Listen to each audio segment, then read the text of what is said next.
I pledge allegiance to the flag of the United States of America and to the republic for which it stands, one nation under God, indivisible, with liberty and justice for all. Okay, we'll call the meeting to order. Tina? Okay. First, I have the minutes of July 16th and July 18th.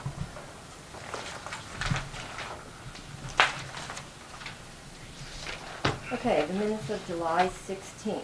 Do I have a motion to accept the minutes of July 16th? I do. Motion by, I'm sorry, were you going to say something else? I'll make it. Motion. Okay, motion by Randy to accept the minutes. Do I have a second? Second. Second by Kent. All in favor say aye. Aye. Motion carries. Okay, July 18th.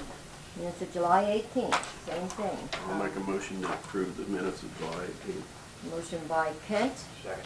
second by Randy. All in favor say aye. Aye. Aye. Okay, one on each side for you to sign now.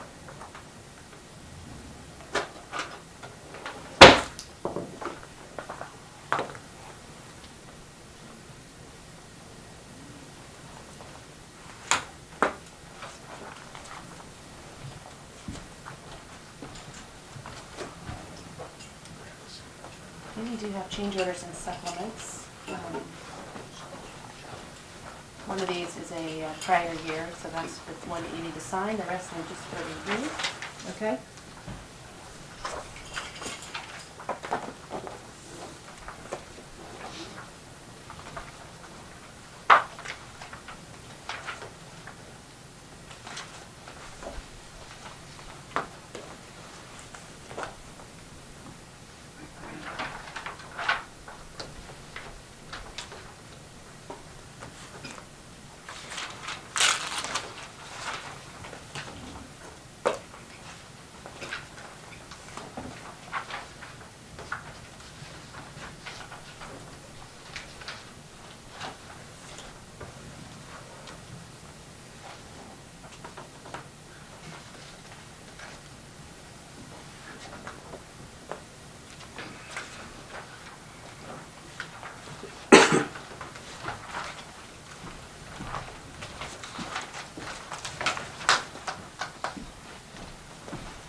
Okay, we do have copy paper minutes, and it was in your packets.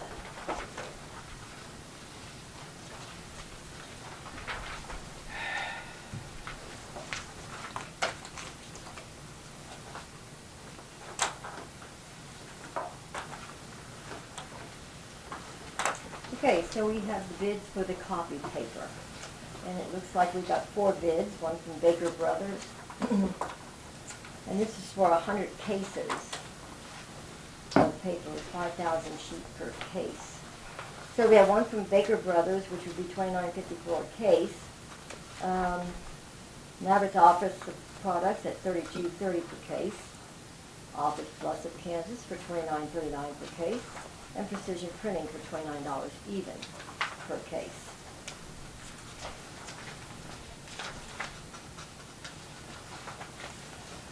And I assume the quality of paper and everything is all standard. It's just regular standard all-purpose paper. Yeah. Okay.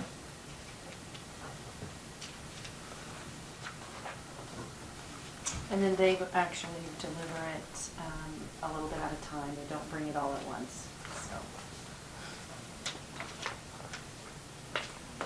Okay.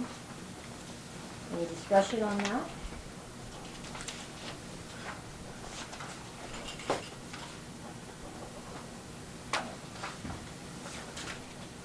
Local company's $54 higher than cheaper than the lowest company, price company. That's what it looks like.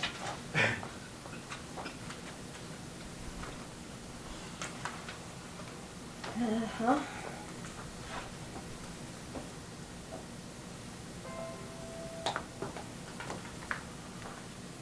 So to accept the lowest bid would be Precision Printing. And I was gonna look and see, I don't know, do we have information as to where they're out of? And I, some of these are pretty Baker vague. Brothers, of course, is here in Marion County, and I can get it. Would it be employed? Office Plus is employer. Yeah, but wouldn't the precision also be since that's? Oh, let me find out for sure. She didn't give that to me. I don't know that it really matters.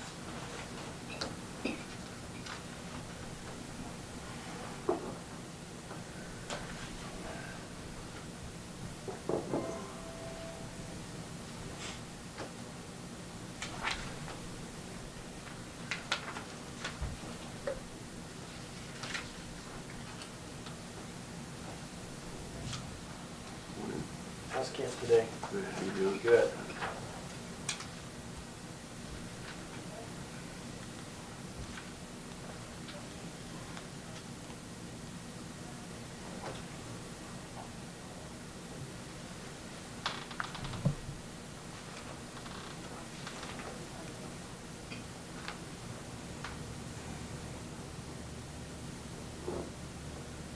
This is Wichita, and Margaret's is Emporia, and then the Precision is, she thinks it's further out.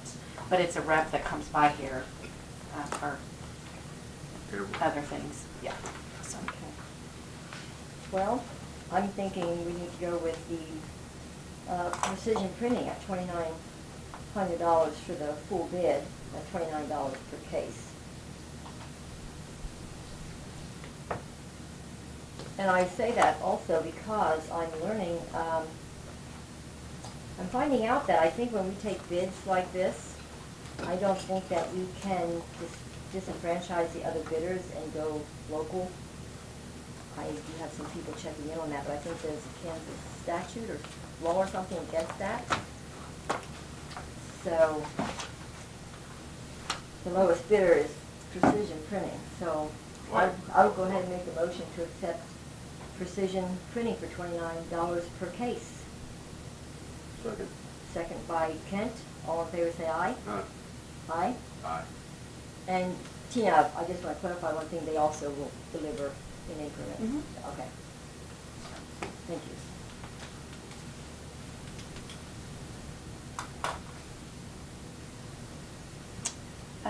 You have this in your packet, that Deidre has a person that is expressed interest in doing the school screening position.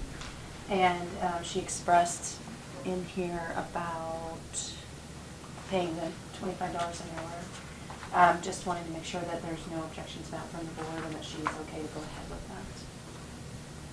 Are we still going to have Deidre come in and explain a little bit? I know we had discussed that she would come in. She met with the superintendents and she's scheduled for her department structure meeting to come in on the 31st. Precision is out of Emporia, Precision Printing. Okay. I don't have any problem with it. I think it's good that somebody stepped forward.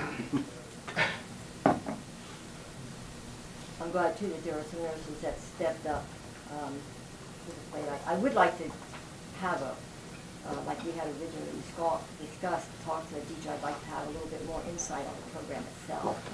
Because she had expressed some concerns about the program itself that I can't remember all the details. Well, that she it's said. basically not being able to staff, and then, of course, we have our own equipment and so forth. So Mhm. that she wasn't able to be here, but she did say that school is getting ready to start, and so she was hoping that she could go ahead for this time as she's presented, and then discuss. Plus, I think all For of the future. equipment had been certified or Mhm. calibrated Yeah. anyway. So, Yeah. And I remember all that. I was just talking about the details of what the program actually consists of, Okay. the details of the program. So I'll just, if she's coming on the 31st, I'll allow enough time for her to go into that detail a little bit. sure, and she has, that's what she's coming for. So as far as today and her request, does the board want to allow her to go ahead and hire, or do you want to not?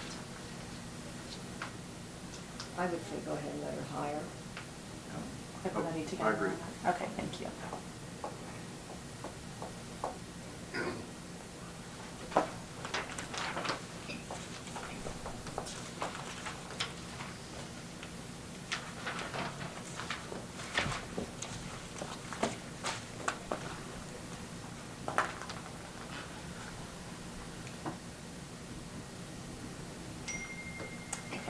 the only other thing was just another kind of a quick thing that came up late the afternoon, and it was about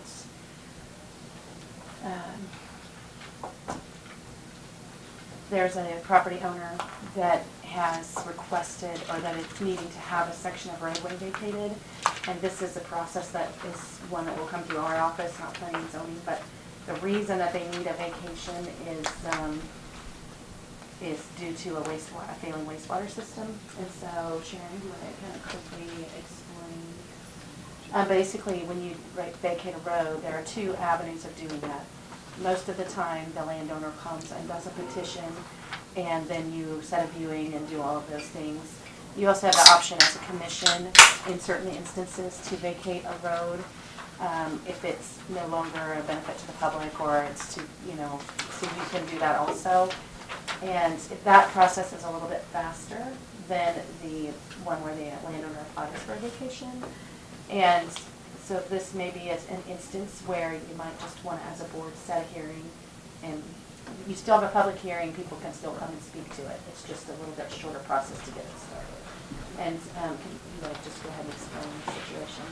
Okay, so Mr. and Mrs. Tracy own like a 4.16 parcel on the west side of this portion of Remington, and then they also own a 43.5 acre portion on the east side. What's happening is that they have a fairly new septic tank.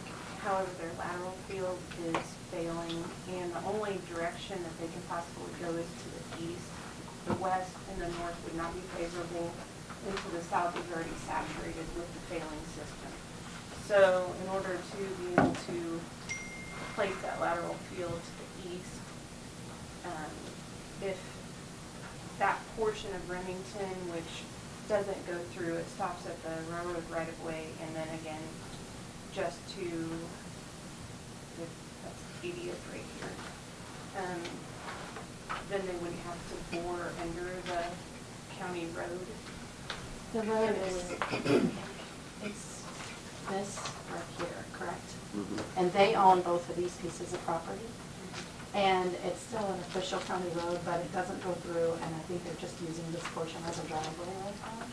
But to be able to run their lateral through, we have to officially have the road essentially vacated. And Director Emma Teitman has spoke with Road and Bridge Director Jesse Hinman, and he can speak for himself since he's here, but he was okay with that. It should not affect any other, there are no other homes or owners that would be utilizing this portion of Remington. They're the only ones that use that. Yes. And basically the process would be, if you agree that you're willing to move forward, then you could set the hearing date. We have to publish it one time. And then there's a public hearing. So, and we send out, well, I don't, and we just publish on the one where you guys set it. We don't have to do it. Anyway, anybody that needed to come and speak to that, they could. We do notify the township officers and so forth. So It's about a 520-foot section of road, so it's not a significant amount of right-of-way right there. It would still be subject to utility easements and any other easements of record. Have we been maintaining that?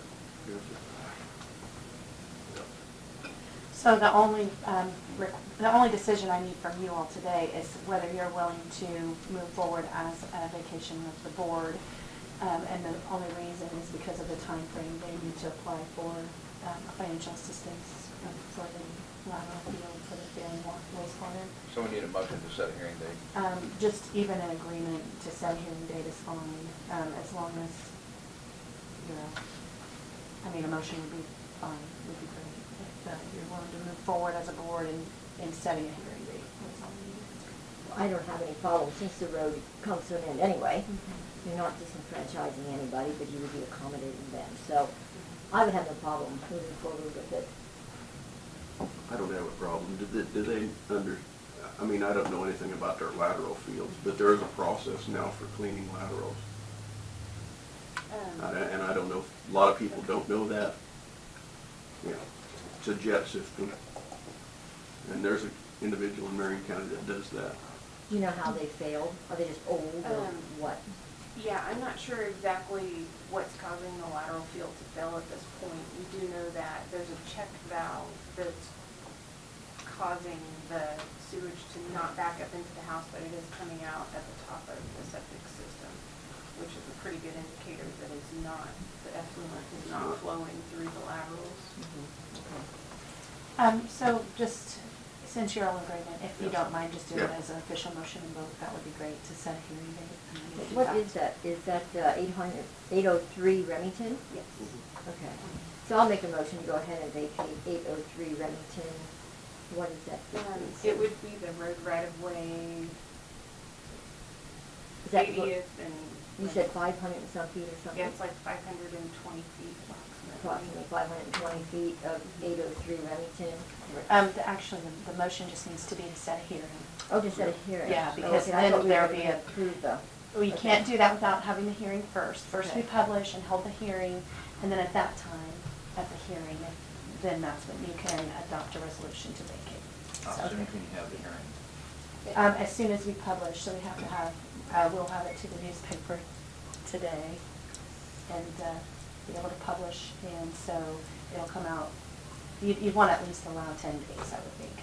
So we can set that hearing date with your regular commission meeting. So I'll figure out which one's the next one, set the hearing during that. And all I need is for you guys to agree to proceed with setting a hearing date. Then I'll just amend that to say Okay. hearing date. Okay. Okay, do I have a second? Second. Second by Randy. All in favor, say aye. Motion carries. Thank you. That's all you have? That's all I have. Okay. Do you have any other questions? Okay, thank you. Thank you. John, you just bring that coffee? No. It's awful good. You don't have to worry about me giving that. Yeah. I'm not gonna drink coffee. Good for you. Good morning, Jesse. Morning, how are you all? Good.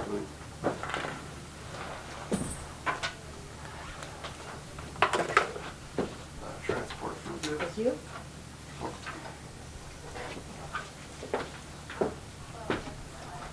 And these go as a total? Yes. The whole for all of them? Only we got two today? Yep. Doesn't take much time to do this one. Make a motion to accept the transport fuel bid from Epps for $19,112.20. Second. Second by, motion by Kent, second by Randy, all in favor, say aye. Aye. Aye. Anything else? Mr. Jesse? Yes.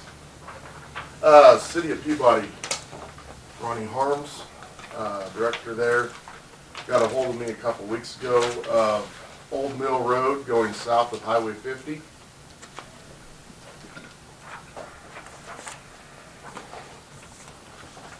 Supposedly, we have lots in Peabody that need to be mowed.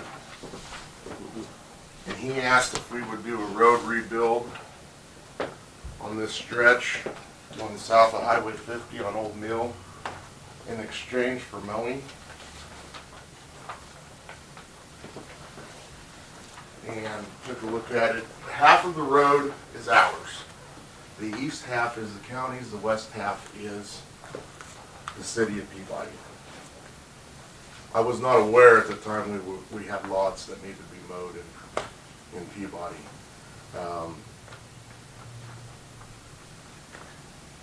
I told him the soonest we could get to this is early fall or the first rebuild job of next spring. And he was okay with that. That would give him time to be able to clear trees on the city side, to give us room to do our work for the ditches and stuff like that, rebuild the road, build it up, get a crown and dump and rock, and there's gonna be 2 culverts that will need to be installed on the city side as well. As far as me working up prices, labor, materials, I come up with a total, since it's half and half, I split everything in half except the culverts, because it'll be going on the city side. But the total on their end, if they were to have to pay, would be $3,052.45. 3,000 what? $52.45. Tina approached me last week and said that there's bids going out into the paper for mowing. You know, so I don't know. That's one thing I did not talk to Ronnie about. I just thought, I didn't realize that it had gone this far. We made the agreement. He was okay with it. I was okay with it. And then all of a sudden the bids were going out in the paper for some mowing. So, you know, the question I have is how long does our if the commission decided to do this, how long does our rebuild last? I mean, does it last for a year or two, or until, if we don't have the lots sold, I mean, how many years does this give us to not have, for them to maintain the lots? How long of a road is this? That's a total? quarter-mile stretch. 1/4 total. Yes. So their portion is an 1/8 mile. Yes. You said half and half. Correct. The red line kind of indicates the city limit on that. Okay. 2 culverts and then totally rebuilt this dirt road with rock and everything. It is a rock road, and see, we go in there and rock that as well and never get reimbursed from the city on that. So the years that we have rocked that, you know, is another thing to take into consideration through the years, because there is residents along there, and when it needs rock, Ronnie usually just calls me up and say it needs rock. So that's kind of something else that we've always done, just knocked it out in a day real quick, rocked it, and went on our way. So it's not a connecting link road though, it's just something that we've done because we were there? Well, just because half of it's ours, and we just felt responsible that we needed to keep rock on it so people can get to and from their houses.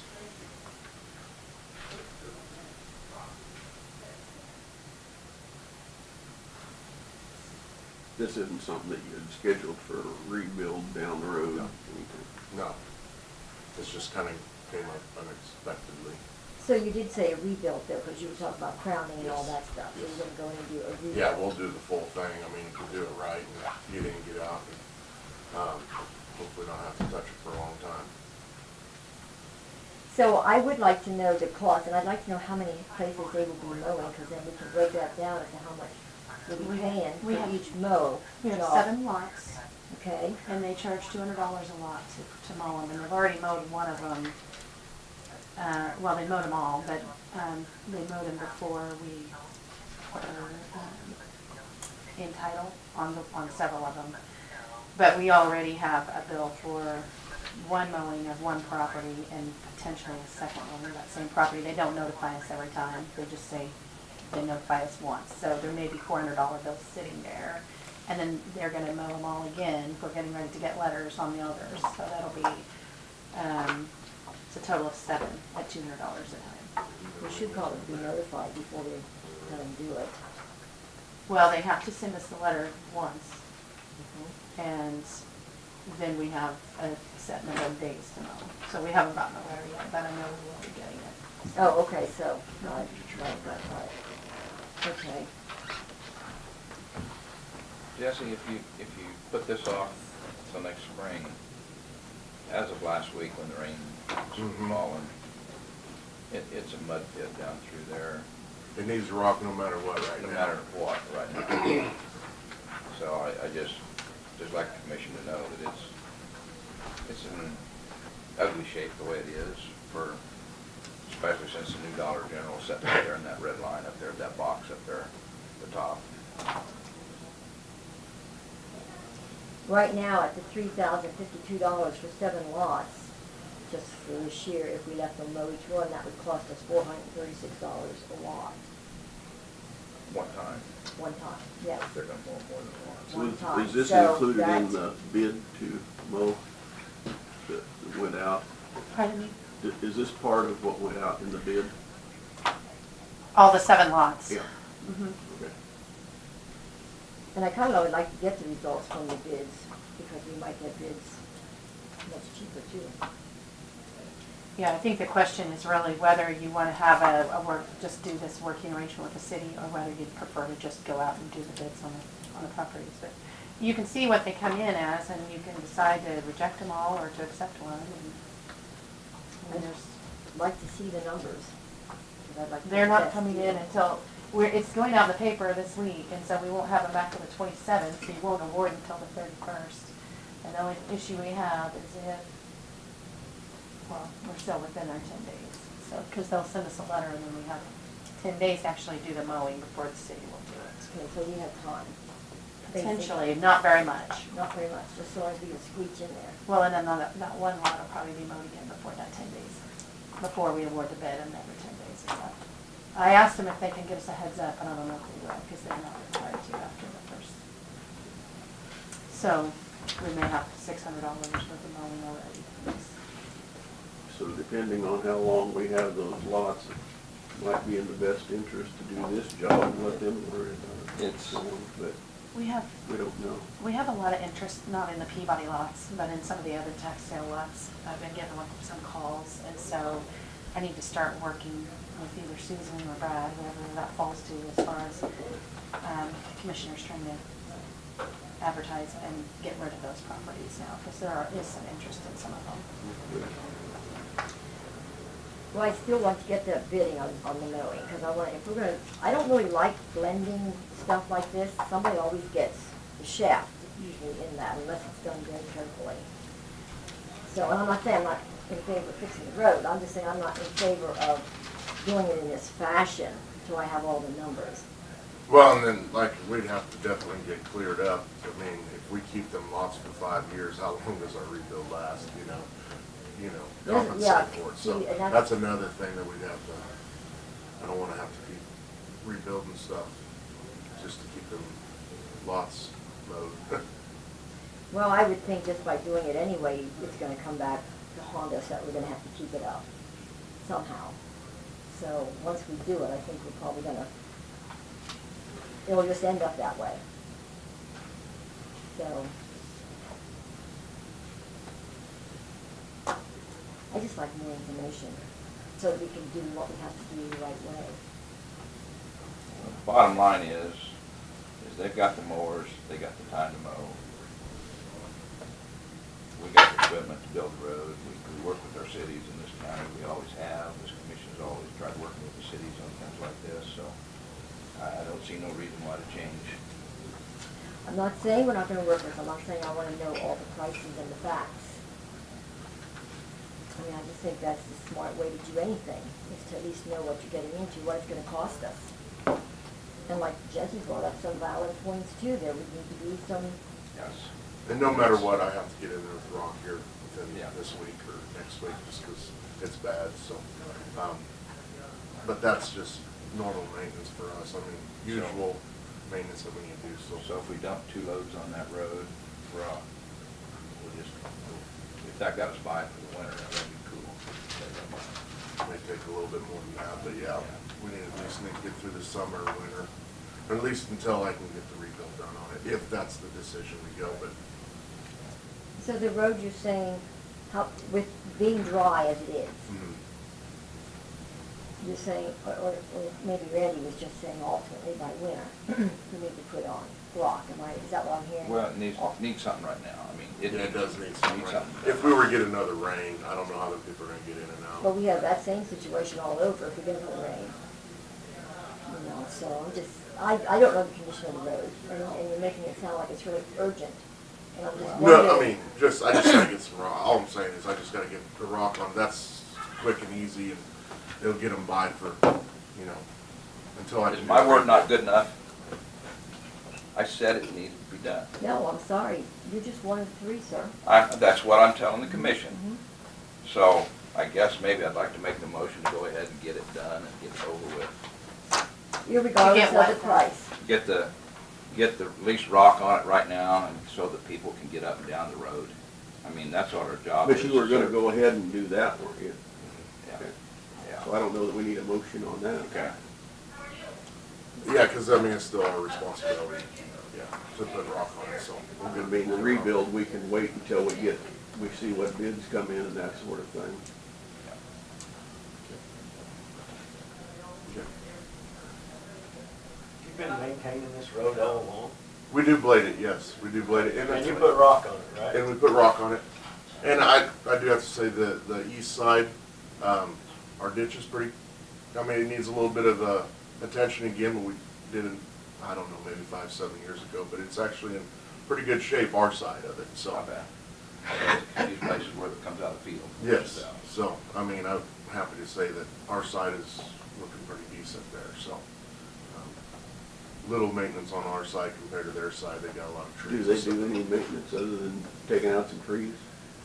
No, I don't think so. I don't really think they have the equipment to be able to Right. do that. See, and I'm only questioning, I said, I haven't walked on this road. Correct, I understand, that's why. And so I'm just asking, since part of it is in the city and it's a city road, Mhm. okay, I was just wondering why it would be our obligation to do it. And I was questioning, and I wanted the opportunity to see it, you know. So, because if that's the case, there's a lot of areas, and there are a lot of areas, if this is what we do, okay, but I just want to know. Mhm. So, I'm just wondering why in this particular case would it be our obligation to do that side? Well, and that's why I'm bringing it to you. It's kind of my fault. Ronnie and I just spoke, and I've always just tried to help cities out, and he just said, well, heck, we'll just take care of the mowing. And of course, there was a few other questions to go along with it, and I just thought it was a done deal. Then all of a sudden, the bids went out, and I'm like, because I heard that we were getting charged for these lots, and so kind of unprepared by me and also Ronnie going to city council and then me coming to commission. I should have known better than that. We just kind of had an agreement. I was going to help a city out like we try to do when we're in the area or something. And he wasn't rushing me to say it needs to be done right now. So, and he has some work to do on the city side. So it was just one of them deals. I was just trying to help the city out, and then this has happened, so I needed to address it with you three. And I'm not questioning if it Okay. needs to be done, I'm just questioning Correct. how we would go about doing it to get it done right Mhm. and make sure that all these lots that are mowed for this price, that all of those sides are getting fair deals where I'm coming from. So I wouldn't really want to just go, once you put rock on the road or something, does that void then the ability, or you're not going to be doing culverts and stuff then? Not Just yet, the no. rock. Yeah, just putting rock on the road doesn't stop them from cleaning brush out of their side. And and I know you don't usually like to put rock on a road that you're going to rebuild. Correct. So see, I'm thinking we're getting all mixed up here by not doing it right. But I do know that I'm not, I mean, as far as the rock goes, I'm gonna have to put some down, because right now I can't get to it right now. So to get them through, to make it a little bit more better passable, I need to get rock on it no matter what right now. A couple loads, 2 or 3 years, so get that done, and then we'll definitely get this ironed out as far as the lots and being mowed and this being You rebuilt. can't rebuild the road half at a time. I mean, if city Correct. says they don't want to do something, Correct. I mean, we'll build a crown over here on this side and let it flat. I mean, you just can't do it. You build the road at the same time. You're maintaining the entire thing, right? You're not just putting rock on half Well, of it? we're not even we're just topping the. We're doing blade Yeah. every Just now and blade it, then. really. So That's- Maintain you've already it. got some kind of agreement with them that you're doing it, Yeah. so Right. just my thoughts, sorry I interjected. No, there's no use to rebuilding one side of the road. Yeah, I Forget mean, about the other. that's, you just can't do it that way. That's what I'm saying. It works for everybody. It saves us money for paying for mowing. But with the bids going out there, I wanted to give you our numbers, hopefully for some better comparison, stuff like that, so. And something to think about if you three have time to get down there to look at that, just take a look at it or something. Just go straight south of that new Dollar General. There in Cleveland.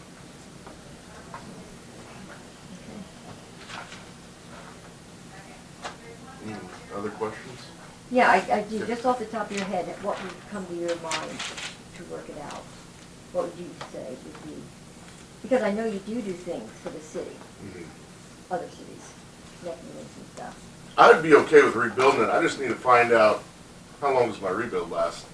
I mean, Then what do you do? you know, with us owning half of the road, no matter what, we're gonna have to go in there anyways and do something, and we're gonna have to get with the city to rebuild it, because it's just out of shape. It's not gonna hold a base until we fix this up. There's no drainage on their side, and we gotta get some things fixed up. So no matter what, from here or 5 years from now, we've gotta go in there and rebuild or do Would something. 5 years be a fair number? If we own those lots for 5 years, and I don't want to, but I'm saying, I don't know, I'm just getting at, I mean. Fair number for what? I guess I'm. For them to mow it. For them to mow that for 5 amount. years, Well, I'm more than confident our road, our rebuild's gonna last more than 5 years on that. I mean, yeah, you're gonna have your regular maintenance of like, every now and then put a little bit of dash of rock on it if we have to, but the way I see us doing it, I don't think we're even gonna need rock for quite a while. 5 years is, I think, very adequate, you know. well, I think that would be maybe a number of years to ask for then, start point, if you feel it's more. If that's the route you guys Yeah. choose after the bids come in, if you want us to rebuild it. So I guess, okay, so I guess if we do it, then we need to be committed to just continue to maintain the road then, thereafter, not just 5 years, but maintain it. Because if it's the agreement that we have, whether it's verbally or whatever, why would we set a number of years on it? Well, So yeah, I I mean- think what he's setting the number of years on On is the the mowing, mowing. I know. Yeah. But he was talking about then the maintenance of the road. We would just continue on and just realize that we would take that old road and maintain it. I think, yeah, if it's kept up, and if I need to get into that ditch on the west side on the city portion, I'm gonna have to, no matter what. I mean, right now, we don't do anything there or culverts. The But they're gonna culverts, have to pay for some costs on, you know, if a culvert that gets should be damaged. their cost. Yeah, or if there needs to be trees moved, I think they can kinda help us out there a Yes. little bit. But And we're still running a maintainer Yes. down it anyway. Yes. I think he finishes his run up here past the cemetery, comes down and makes this To that quarter curve. mile drag and goes back, I think. Yeah. To the curb, that's where he stops at. That's where we stop at.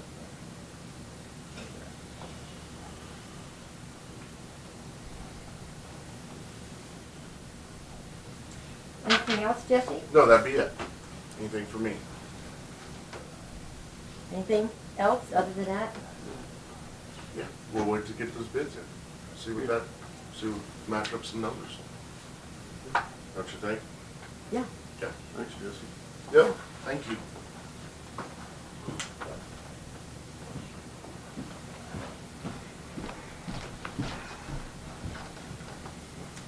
Okay, so next on the agenda is Bud. I have 2 bids here I need to have you guys. Yeah, first one's for skid steer tires. We purchased them in March of 2017 and they are getting wore out. Been a year and 4 months. Is that the transfer station? Yeah, at the transfer station. Thank you. Thank you.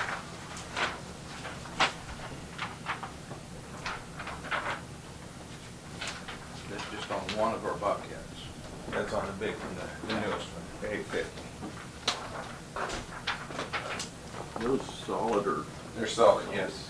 Yes, they're down to no grip left. It's a ball tire all the way around there.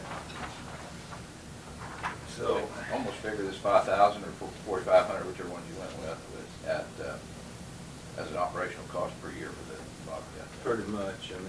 You got a little more than a year out of them. Yeah, we did. We Not got much. 6 months out of the first set we bought, that was solid Yeah. tires, but found out we didn't want those, so we put this is replacing what's on there now, the same brand. So, figure we can get hopefully another year, 4 months or so out of them. So, You asked for a certain bid on a certain tire then. yes, the Setco tire.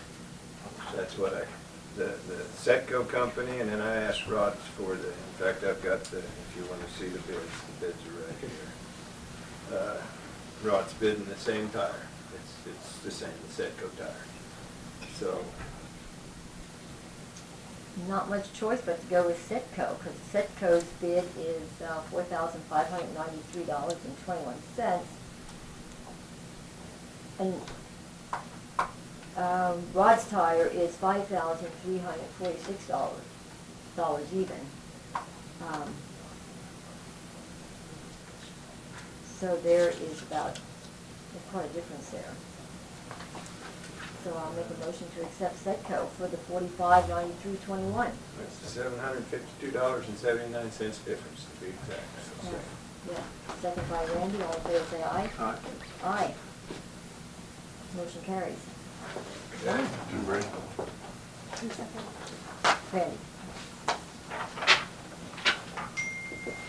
Next, I have chemical bids. I'm out of 248. There's 3 copies. Okay.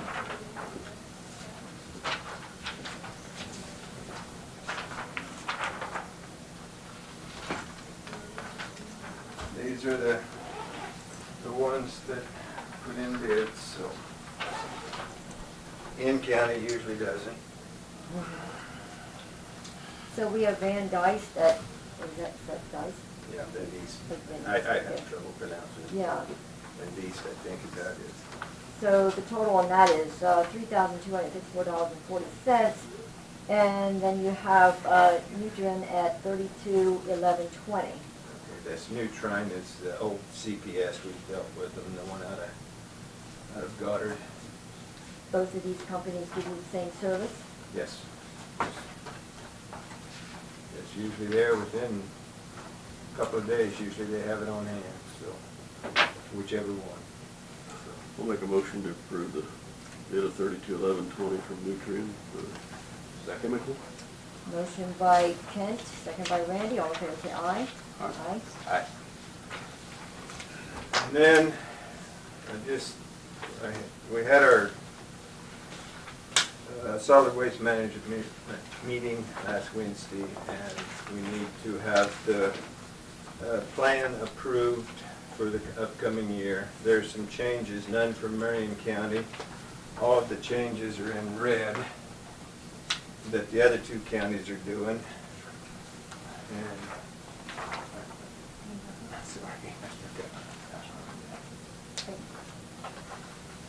And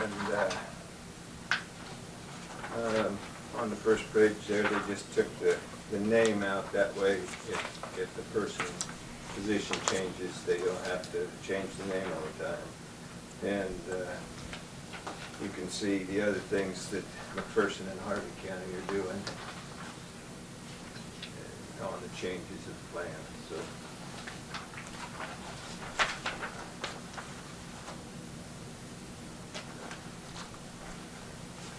We just got through ours last year completely and reworking everything and getting everything up to par, so the other 2 counties did the same thing this year, so. Now, next year, we have to have a meeting and do everything, set a whole new 5-year plan. Do you need to have this approved right now, or Yeah, should we well, do it next time? I was hoping to, so I could get it sent off to Lori, the minutes, for approval. She has to have them by September 1st, I think, is what she Did you have said. the opportunity to review this, Mr. Jantz? No, I did not. I mean, I'm sure it's probably basic, but still, I don't like to approve anything without reading. Well, wait a minute, is this the one that was in the packet? No, it wasn't in my packet. No, I just got it, and I did send a copy, but I told Tina I had hard copies for you guys on this, so. Mhm. If you want to wait on this, we can wait. I mean, I can't wait too long, Don't know if you want me to come back next meeting, or if you want I 2 don't know if weeks. it's wise to approve something we haven't read. Probably be good if it's not a problem to do it the next time, if that's not gonna be too inconvenient. That'd I don't be think there's fine. any way I'm gonna read through this fast enough. Yeah, I was just Speed thinking reader. the same. Okay, that would be fine if that's okay with you then, but, Yeah, that's Okay. fine, just as long as I get it in time to get Sure. it sent out, because then it has to be sent to the state, so. appreciate So that. anyway, and that's all I have, Okay. so. Any questions for Bud? No? Randy? McPherson County, looks like from their changes there, it's looking like they're going to trying to do the whole county versus most of it. Trigger City. Yeah. Do you hear any reason why? Okay. I haven't heard any reason Okay. why. I think, they're already doing all of the trash pickup. They're the only company in the county. Yeah, they are.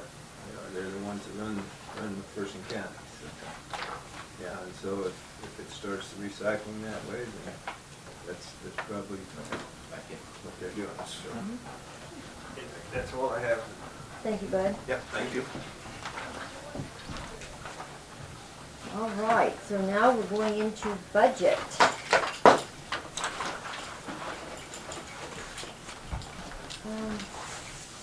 Let's see.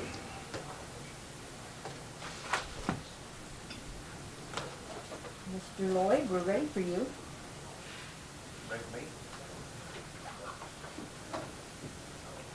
Did you have anything you wanted to present before we go into budget?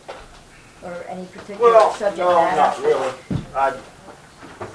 I just want to give you guys each a card, let you know who I'm with. I'm with a paving contractor out of the city of Wichita.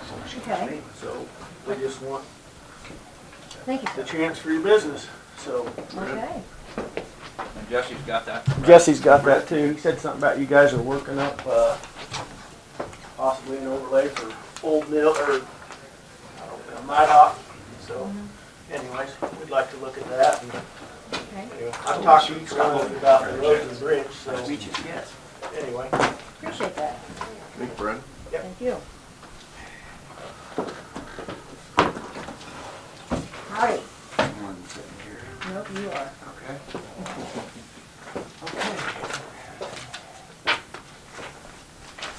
Okay, am I next up? or- You're next. Okay. I think we covered everything else.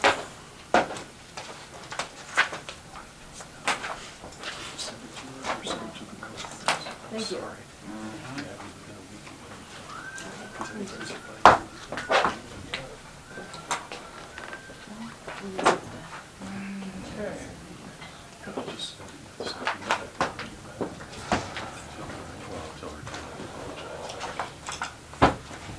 When I looked at that video, it's a little scary from the last time I was here. You didn't realize at the top I of saw your there head was that only long. 33 views, so I don't think they were really too concerned about what I was having to say. Okay, I was asked to go back and dig in some more on the budget, and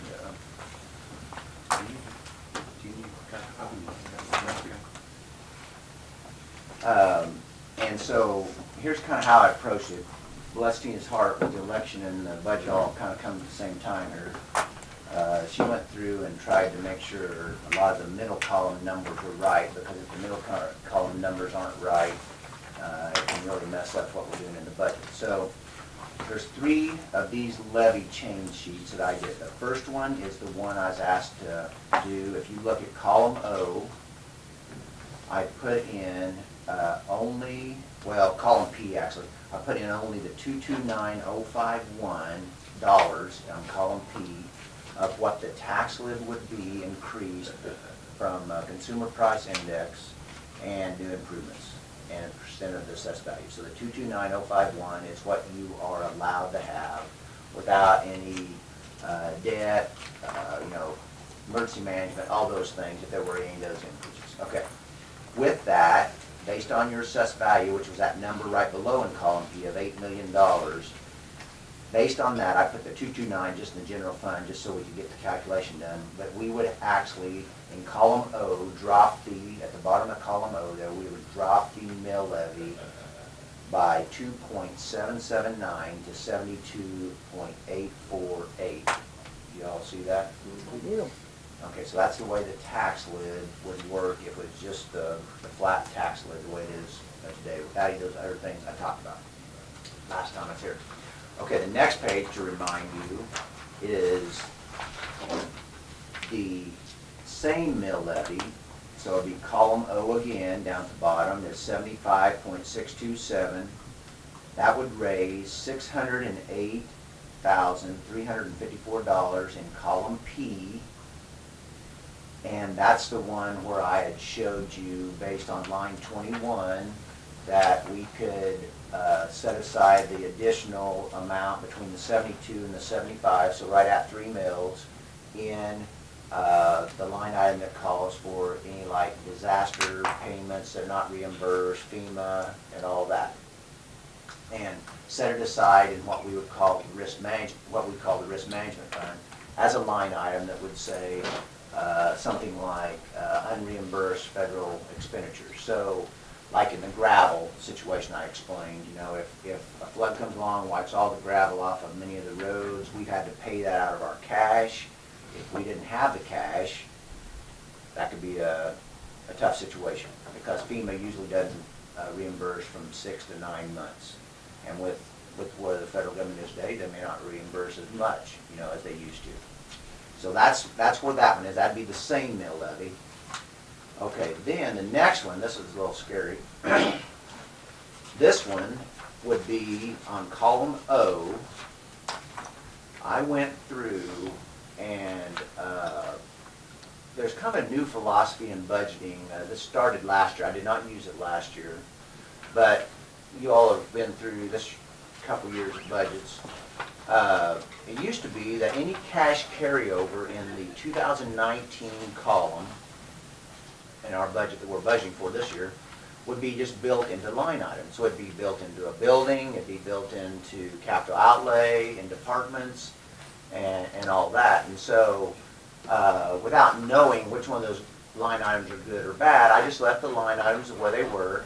And I went in, this philosophy I kind of explained to you at that open meeting we had in the basement of the city building in Marion, that kind of rule of thumb in Kansas is that, especially in the general fund, and probably in the road and bridge fund too in your case, because those are your two main operating funds, is that you would divide the total expenditures by 12, and you would get a monthly expenditure in those funds, and then multiply it by 3.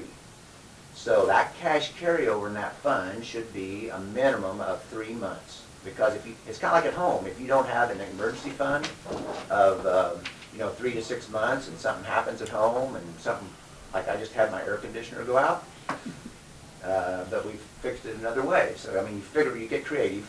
It's going to cost me $6,000, and but those things happen. And if you don't have the money sitting there, we can be in a bind. So what I did here is I went through, and in that, and I'll show you here, in that line item I put in what roughly the cash carryover amount would be in cash. And then what we'll have to do as we work on this fund, we'll figure out these line items up above, like personnel, commodities, contract services, and capital outlay, if those are good numbers, or if we've got cash built into those. Because what I want to get to, it may not get there this year, but by next year, in that 19 column, or next year's 20 column, that cash carryover number in that new line item the state added will be pretty close to your cash carryover. And you'll see what I mean when I get back there. What this is adding the cash carryovers plus what some line items already have cash built in. It'd be like 19 mil increase, and I'll show you what I mean by that. That's not going to happen, but I'm just showing you how, if we don't pay attention to cash underneath the tax lid, we're going to be in a world of hurt if this tax lid stays on for another, 2, 3, 5 years, because it happened in the 90s.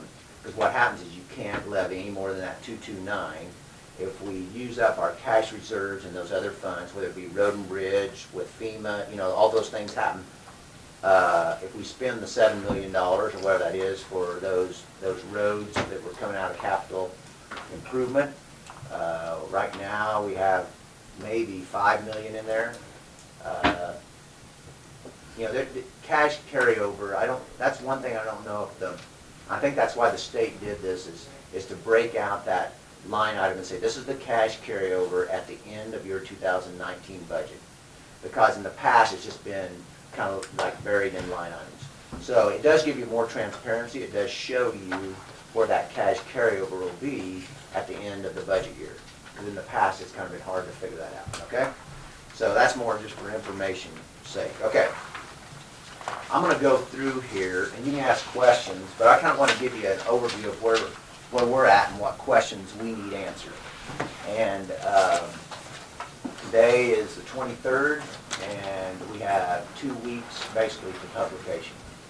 So we'll have to kind of figure out which direction you want to go. So all these check marks are, so you don't really have to worry about these. These are check marks where I went back and made sure that what Tina's gave me, I've put in the sheets and make sure the middle column's right, make sure the numbers are right. These are revenues on page 4. The next one is kind of what I was talking about, the cash carryover, and this is a great example. I'll show you what this means. Okay, so there's a lot of circles on here, but if you start at the top of those circles, we have a line item for county administrator, 97.5, you see that, top circle. Yeah, 97.5. We have sales tax other in the middle column and in the 19 column. That is cash carryover that's stuck in the sales tax other. You know, that's at 20%, but that is cash carryover, okay? It can be used, it's not limited to road and bridge, if we use for anything. Last time we talked, we had a $500,000 amount we wanted to stick in the multi-purpose building. You see that, $500,000. And then this next line that's circled, $1,263,142. That is the new line the state added last year. It's called Cash Forward 2019 column. So what I've done all the way through these funds is I've tried to build in a cash carryover in the general fund and the road and bridge fund of 3 months, and the rest of the funds 1 month. Because the other ones aren't as, you know, you pretty well, when you budget like for aging, you pretty well know these are the numbers, here's what it's going to be, and the cash carryover isn't quite as important. But the general fund, since they can spend for anything that you have happen, you need to make sure it's healthy. Because if it's not healthy and something pops up in another fund, you can't pay for it, okay? So what's healthy? That's the question I've been fighting about, trying to figure out for 32 years, okay, or 35 years. And if you look, I've circled, I think red on yours, because I forgot to circle the first time, but if you look at column 2017, cash at the end of 17 was $1,716,000. You see that? In the middle column of 18, it's $1,368,901. 3 months is $1,263,000, okay, in that circle. So I give you that because that kind of gives you now a barometer of where that cash carryover should be so that we don't get in a bind, okay? And we can cut line items and we can do all this, but at the end of the day, if you don't have cash, you're not going to be able to pay for what's happening, okay?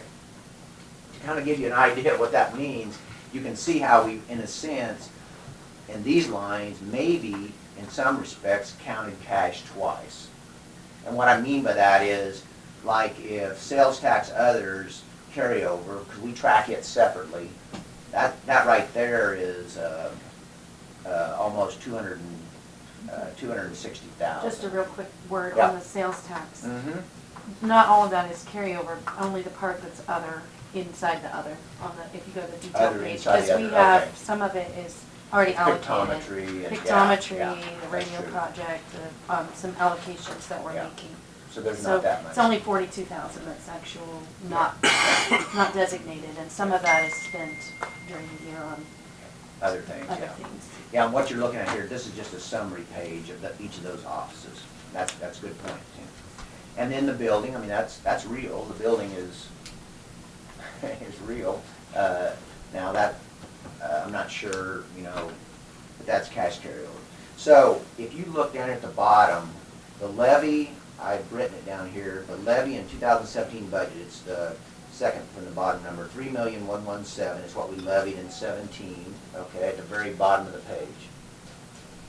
Okay, the 18 budget was $2,991,000, and if we levy this cash to get it where we want, and there's some line items here we need to address that, you know, may not be, maybe over funded.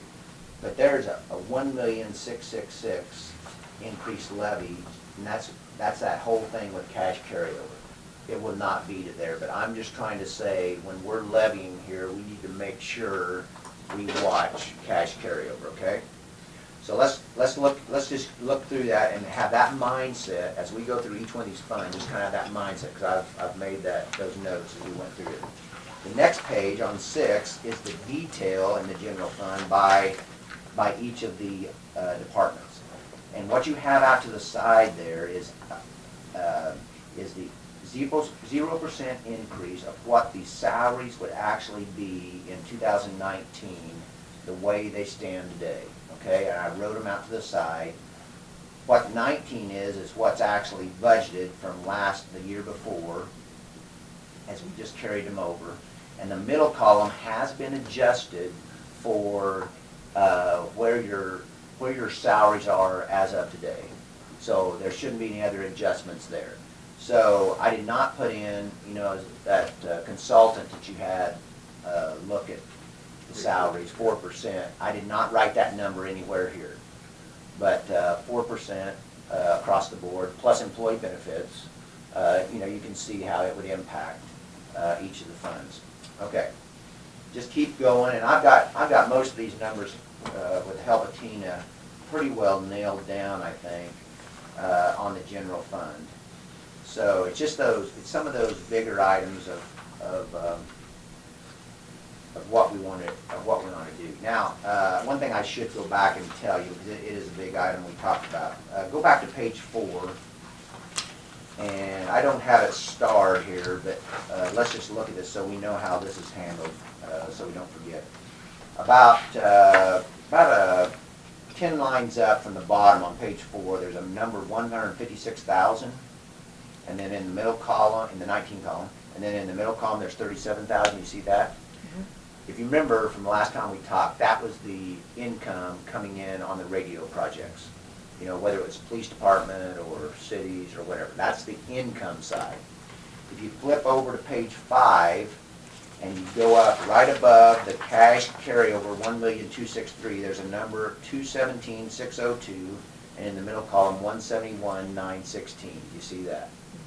Okay, that's the expense side. Okay, so those netted together would be the amount that we're having to pay out of the general fund for that project. Is that right, Tina? If I explained that right? Yes, but I think we may have another adjustment to make for it to account for the grant monies that they have submitted in. That's Okay. income, because I don't have that on here. Okay. Anyway, that's where it is on the ins and outs between the entities you're dealing with. One other thing that Tina added, I want to make sure you saw, is in the middle column on page 4, about 7 lines up, there's a number 185,230 in the 18 column itself. It's called sale of tax credits. And that number was not in there earlier. And that's about 1.23 mils that you didn't have in there before, okay? And then right below that, the interest has been creeping back up, so you're starting to get more interest income off of the funds that you manage here. So those are about 3 of the big changes that since the last time I was here. Okay, any questions on that? That's just a quick overview of the general fund.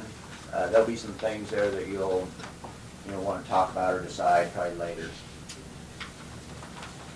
Questions? Okay. Okay, go to 10, and it's the Road and Bridge Fund.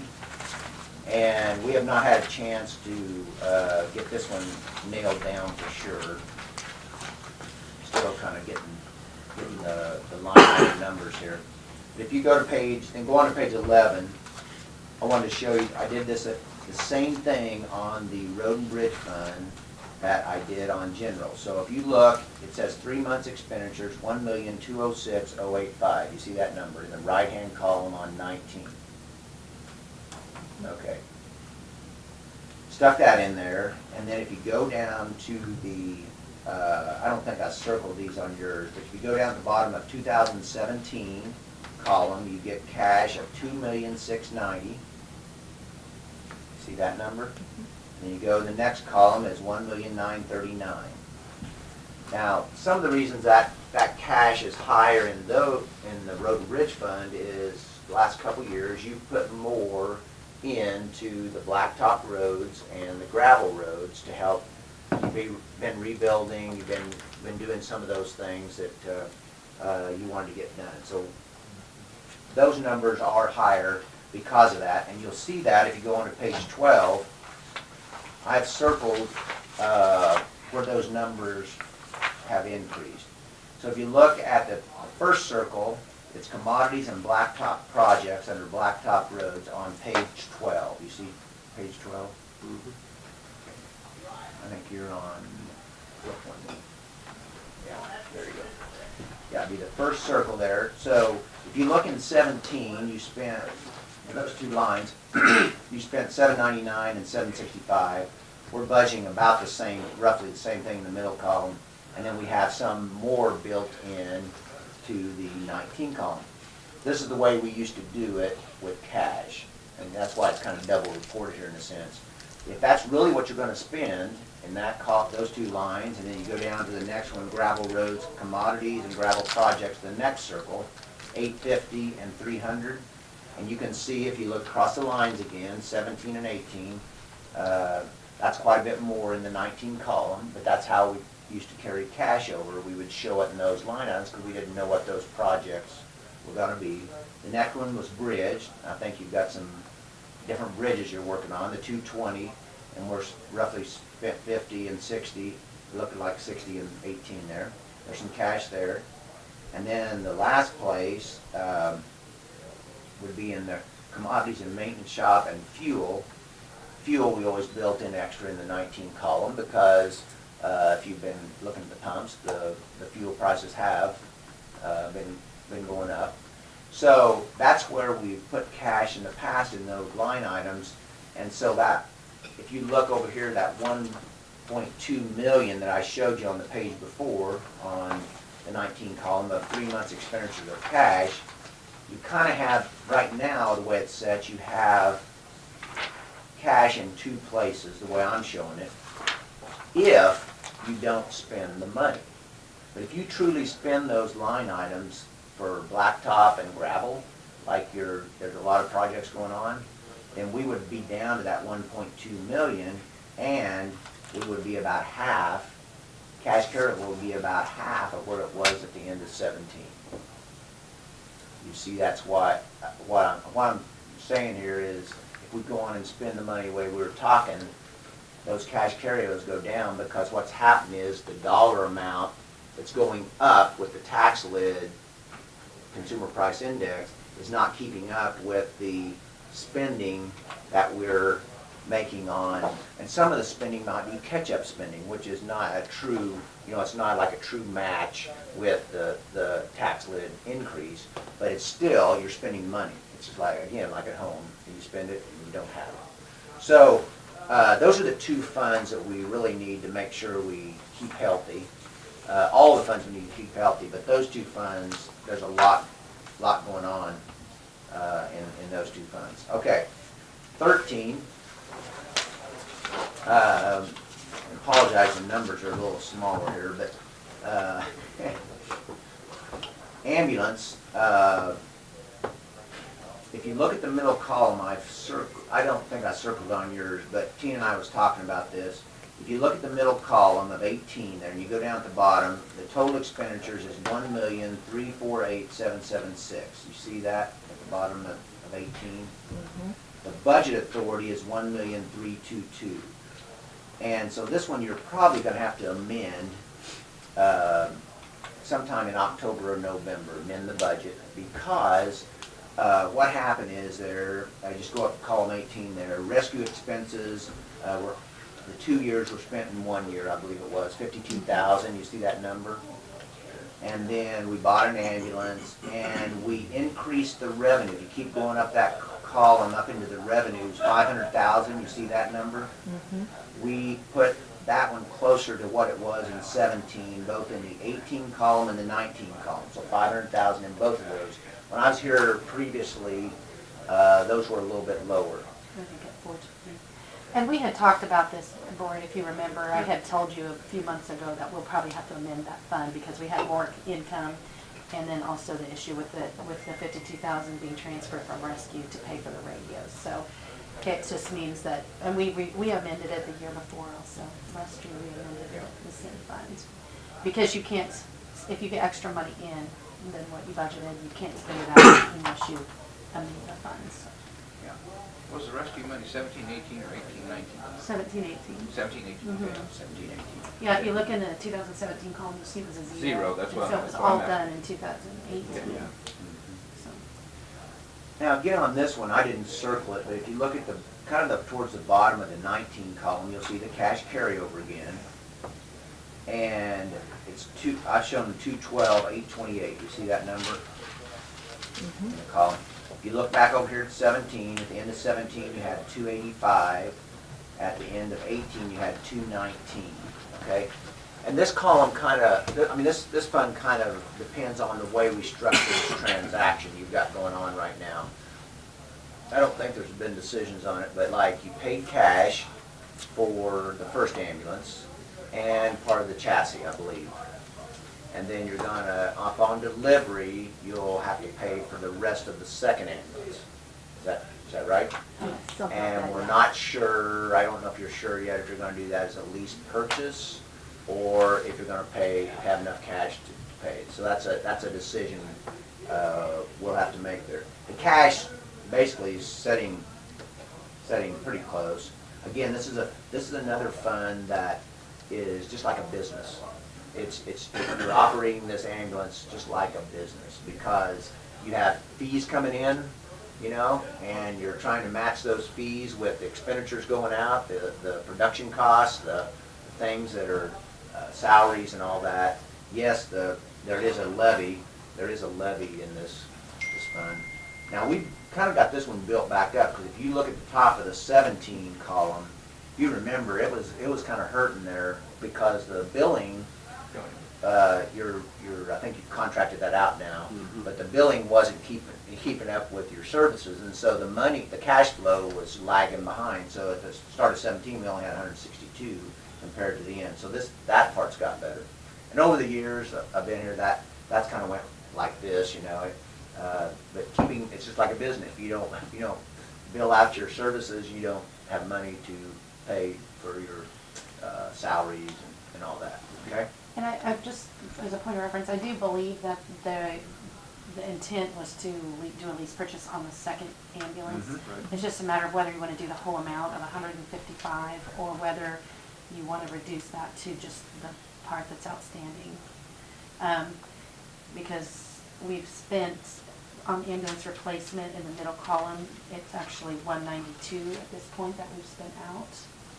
And if you did a lease purchase for the full second unit, which is what we talked about initially, part of that would reimburse what we've already paid out. And so you would have, instead of spending 180,000 in the middle column, you would spend about 30,000 less than that this year. So you'd spend about, 25,000 less. You'd spend about 155.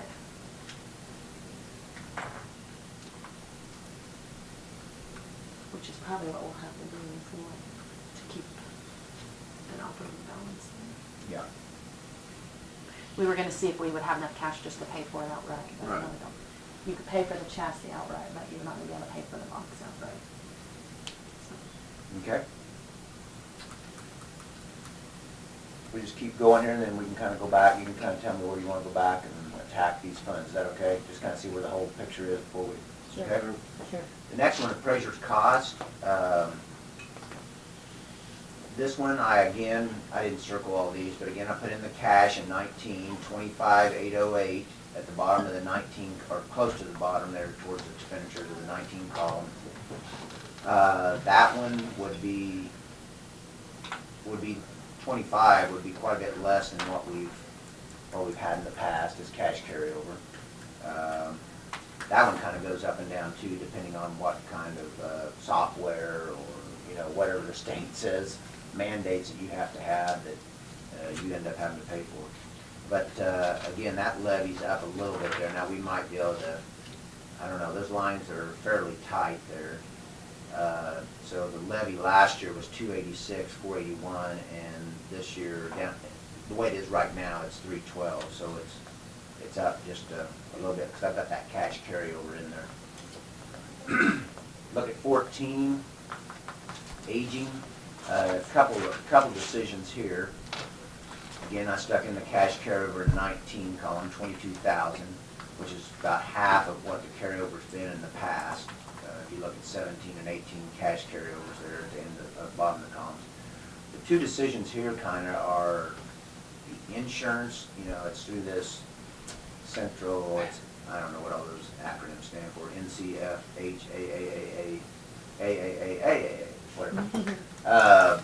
But you can see how it went from 10,000 in 17 to roughly 15 is, I think roughly half of it is in the middle column there, to the full amount, if that's gonna be paid, was 31.7. You see those numbers? So that's a decision you have to make. And then the next one was whether we buy the van in 18 or the van in 19. They've been saving up for this for, it's been several years.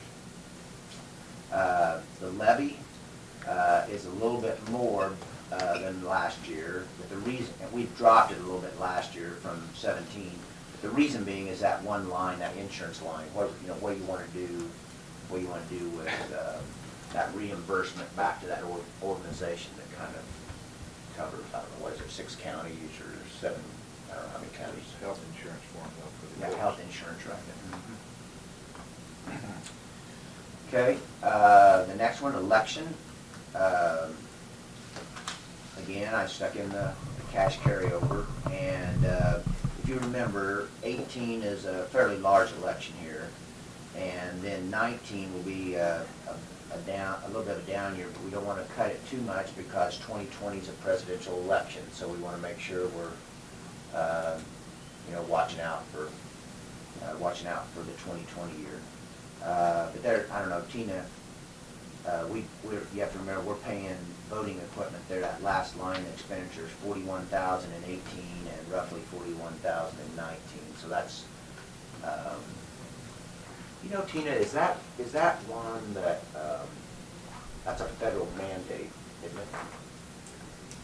That 41,000 twice would be 82,000. See, there's a line in the tax lid that says anything that's mandated, there's no dollars that follow the mandate, you can add to the tax The lid. mandate is the ADA compliant machine at every location, and that is a portion of this, but the Wouldn't it actual fall scanner back? that reads it, that reads all the ballots, is part of that too. And I don't know that that would fall under, Okay. That's something we could, if we. but we could track that and figure out how much Yeah, of it would yeah. apply. Anyway, that one's not too far off of where we've been. The next one, we do not have calculated that yet. It's employee benefits on page 15. What I did is went in and just put a 10% across the board. In the past, I've done as high as 20 to 30%, just because we don't know a lot of times on health insurance. So you can see, I only put 1 month expenditures in for cash carryover, and that's about where the cash carryover was at the end of 17. In the middle column, you see it's going to get pretty tight if that's the way the expenditures is down to 45,000. This is one that cash carryover is important. We don't want to cut it too much.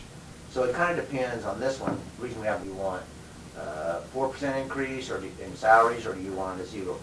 It's that spectrum, and then we have to make calculations based on where you decide you want those salaries to be, and make calculations on employee benefits going forward. The levy there, that one sheet I showed you, the levy was up a lot by showing cash carryover there.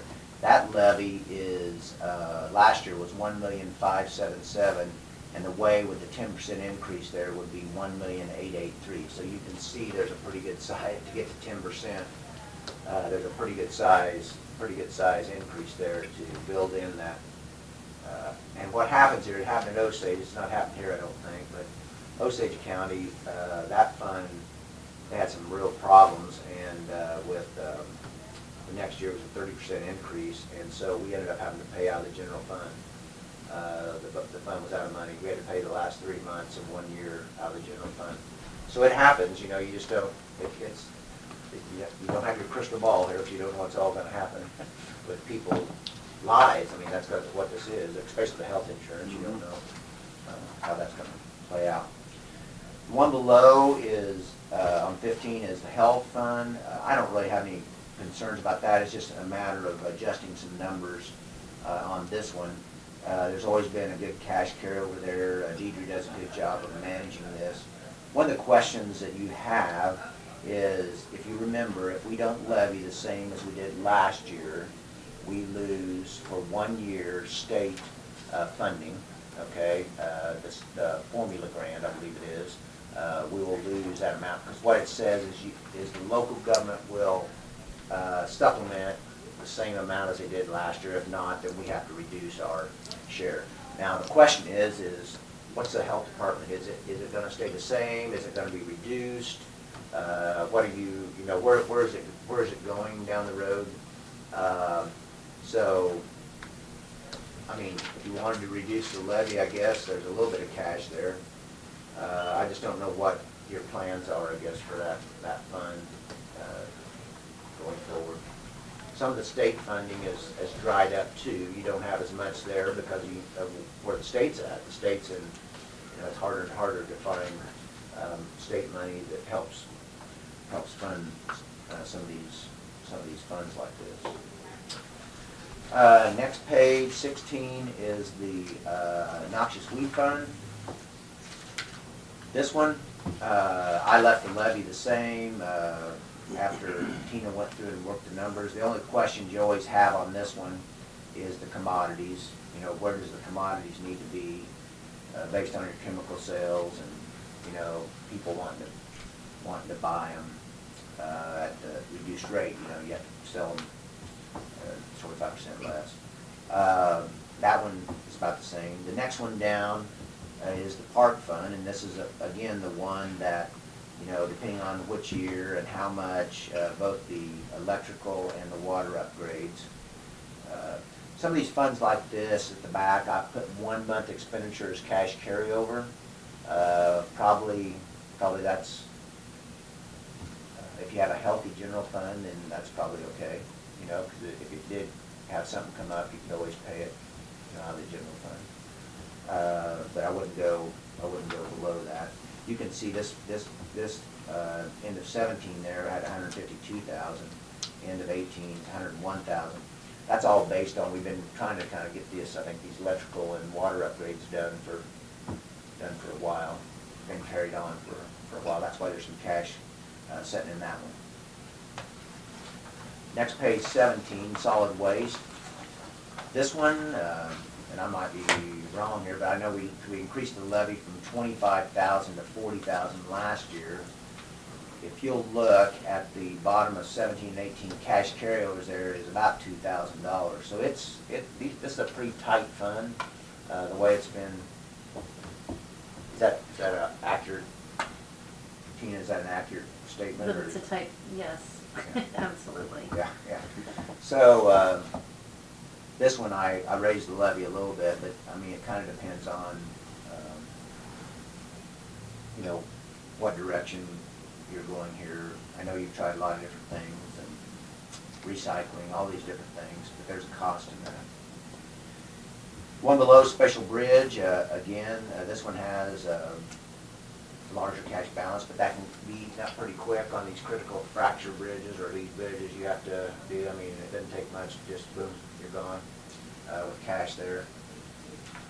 And those are the actual levy funds. I'll just one time run through here and kind of see if there's anything on page 19, starting on 19. These are non-levy funds. They're either transferred money into them, or they're funds that are set up by state statute where you get certain fees that are generated by the offices that are dropped in. The ones that we look at the closest, if you'll go over to 21, this is one we monitor pretty close, is the Special Road Machinery Fund. Tina went through and kind of double checked this to make sure that these numbers are in here. We have some potential cash carry over there if we make the transfer out of the Road and Bridge Fund. And you have to remember, this fund is funded by the Road and Bridge Fund, so 500,000. Oh, we're talking about the Road and Bridge Fund, and he just shows funded. No, I'm just kidding. You have to remember that if the Road and Bridge Fund is not healthy, it's not going to be able to make that $500,000 transfer. And that's happened before. We've had to cut that as much as in half to 250.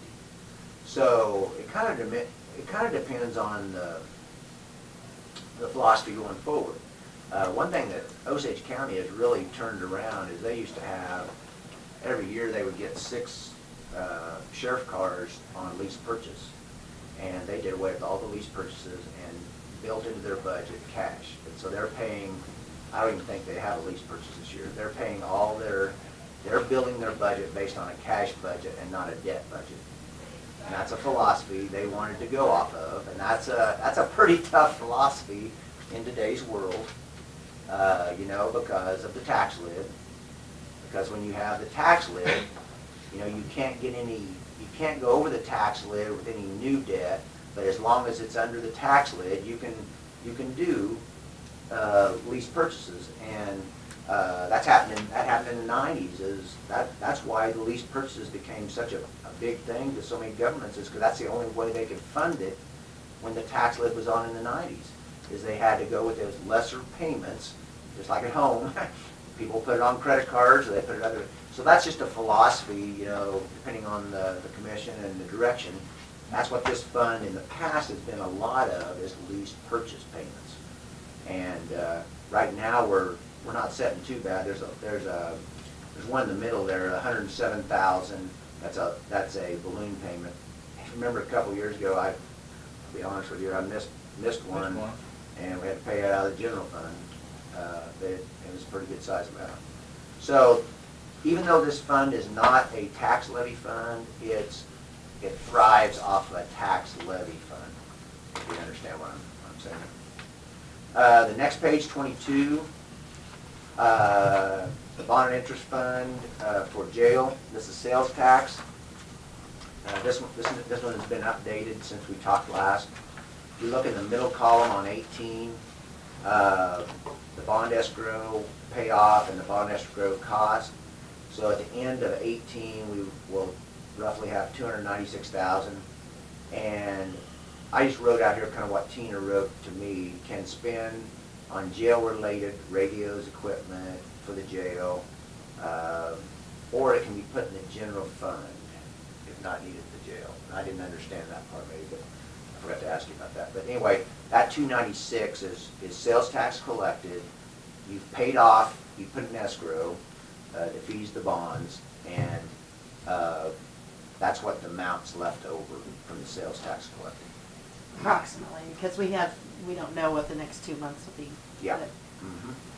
that's what I think it'll be somewhere around then.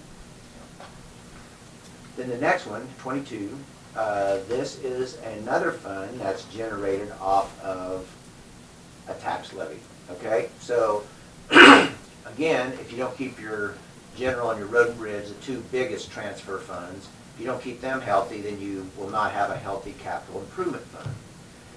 You can see up there in the top 2 lines there of revenues, somewhere around 1.1 to 1.2 million is being transferred out of the general fund every year. There was a big road project in 17, 3.4 million. And the middle column, the kind of pay to date, we paid 67,000. But somewhere between Nighthawk and, was it 60th? Did I write that down wrong? Mm-hmm. 60th, okay. Around 7 million. And so you can see there we've got 5 million. One thing I learned today, I'm working on a city on Wednesday night that is in really bad shape. When I looked at the tax law, I was telling Tina about this. I didn't understand this, I guess, or the state doesn't explain it, so you have to go off an attorney, and then when you go off an attorney, the court could always overturn it. But the debt I was in the understanding that you could not do new debt on new projects and use the increase in levy to increase the tax lid. And so I sent this email over the weekend to Roger, who's in charge of budgeting at the state, and I just talked to him on the way over here to kind of follow up the email. The way they're interpreting it through Gilmore and Bell and some of the attorneys that work with debt a lot, that July 1st of 2016 date that says you could not do any new debt that would go over the tax lid after that point, they interpret it only on public building commissions and lease purchases. It is not on GO debt, okay? And I didn't understand it that way.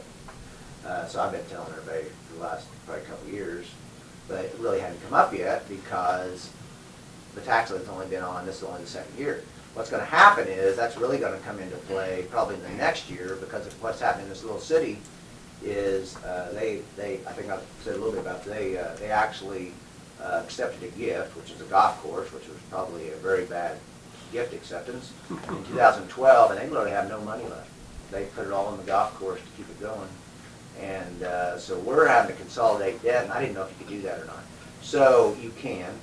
So with that, I think we talked about it last time that I don't know if we ever checked what the debt threshold, GO debt threshold would be on your county. So see, we hit it back when we did the roads back in 2001 or 2001. So that whole conversation is a conversation outside of the transfers.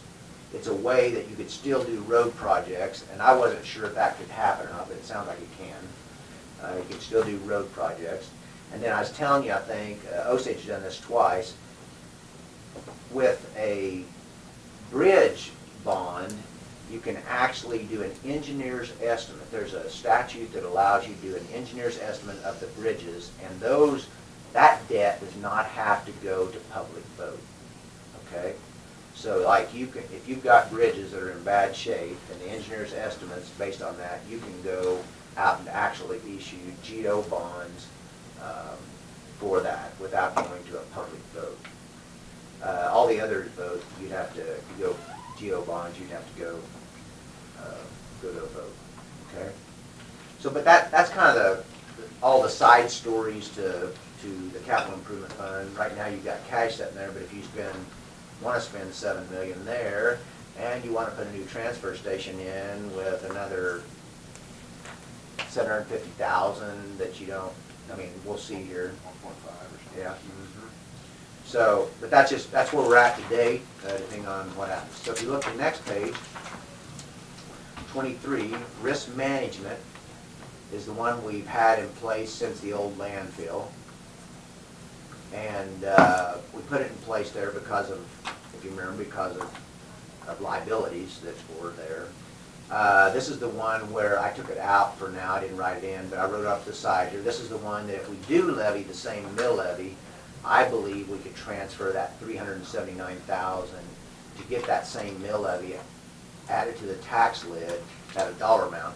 Could be transferred in here and put as FEMA or disaster money. In case something came up, you would have the opportunity to pay that, and it wouldn't drain your road and bridge fund or your other funds if there was a disaster that came through Marion County. Forbid that. The bottom one, the transfer station, we have increased it on the assessment fees in the 19 column for increase that you. Does that start in 19? When does that start? 19? Or it start at It'll the be end of billed 18? out in 18, 18, so, yeah. They'll yeah, collect that, it funds the 18 Yeah. budget. Yeah. And so these numbers I think are pretty accurate. So if you look at the bottom of 19 there, cash, I didn't put any cash forward in this one. I put it all in the building. So 788,261, based on the middle column being adjusted, we're at 788,261. I mean, that can fluctuate depending on how much you end up spending here in 18, because this is a non-levy fund. This is all based on those assessment fees, and it's locked, and so So whatever that number ends up being, the rest of it would have to be potentially debt to build a $1.5 million facility to take care of the transfer station. Okay, I think that's about all the riveting excitement I have to give you, so now, yeah, don't be scared by the last budget somewhere on page 28. I put all that in there based on what I showed you. We are not increasing the mill levy by 20 mills to the paper. Back to page 22. 22? And just looking at, we heard the estimated cost was $7 million for road project. Uh-huh. And then you was talking about how we could do this road project, but how would it affect the budget from each year? Is that what you were just talking about there? If we were to put the road project in onto something, it would not affect the tax lid? Is that what you? No, what I was saying here, this fund is funded by a transfer. Those two lines are transferred from general fund up there to revenue. Okay. Wait, which one are you? That's on 22. Oh, bond, oh, you're on bond and interest. No, Capital. you just talking about I road saw projects. road project up there. Yeah, I just wrote it yeah. down here, just all. Okay, so the options you have here would be just like in the past. If the general fund does not have an extra money on cash to transfer, this is usually where the cut has come in these line items. And that's why you see this in all governments, where roads, sometimes when cash gets short, and this tax lid really hit them back in the 90s, is you start seeing those transfers going from 1.2 million, well, we can only transfer 600,000. So what that does is that really cuts the amount of roads you can do. And I showed you back there in the Road and Bridge Fund, we have a little bit built in 19, but not a lot of extra. So the only other option is, if you don't have those two options, like we had back in 2000, 2001, we went out for debt. And that's what I was saying, is based on the guy talking to the state this morning, I wanted to make sure that could happen, is if we could go above the tax lid with the debt payments. See, I don't have it in here right now, but in the tax lid, you have the $229,000 that we have added, and that is the base amount that you can add to Marion County's budget, and that's consumer price index and, new improvements, whatever. Well, it's just that first sheet right here I showed you, okay? So like, on the very first sheet, it's 229,051. Then what you have is you have probably about another 14 lines in the tax lid that are very specific, and without going through all of them, are very specific that you can add to that 229. So I'll just give you an example here on the debt. After talking to the state this morning, what it sounds like they will allow in GO debt was if your debt payment right now on GO debt, bond and interest levy, is 0. The only debt you had was the jail. There was not a GO debt that was levied, okay? Next year, let's just say that we decided to, just throw out a number, let's just say we went out and got $1 million and we paid it over 10 years, which usually is maybe a little more than that, but let's say 10 years, divide by 10, no interest, it's 100,000. What the tax lid, what he said you could do is, you could go in and the 229 is your base amount.